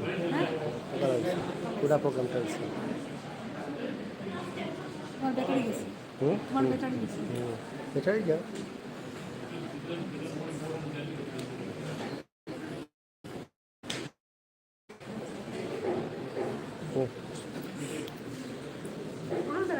We can go there in the back. You also come. In two sides. Just a little bit. No, just interschool debate. It will come, na. You just stand this side. Yeah.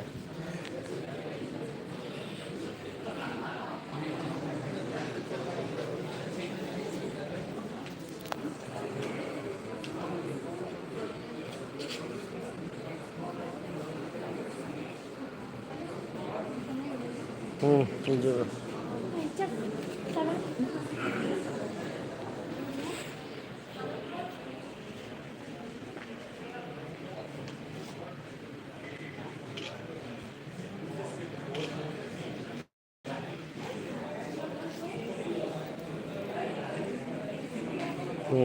Congratulations. Both of you. This is a running trophy. No. No. Keep in your house. No one will take it. After not 1 year, 2 year, lifelong you can keep. I'm not And even if you want going to give it to school. But if you want to return, you can. I shall keep it. Okay.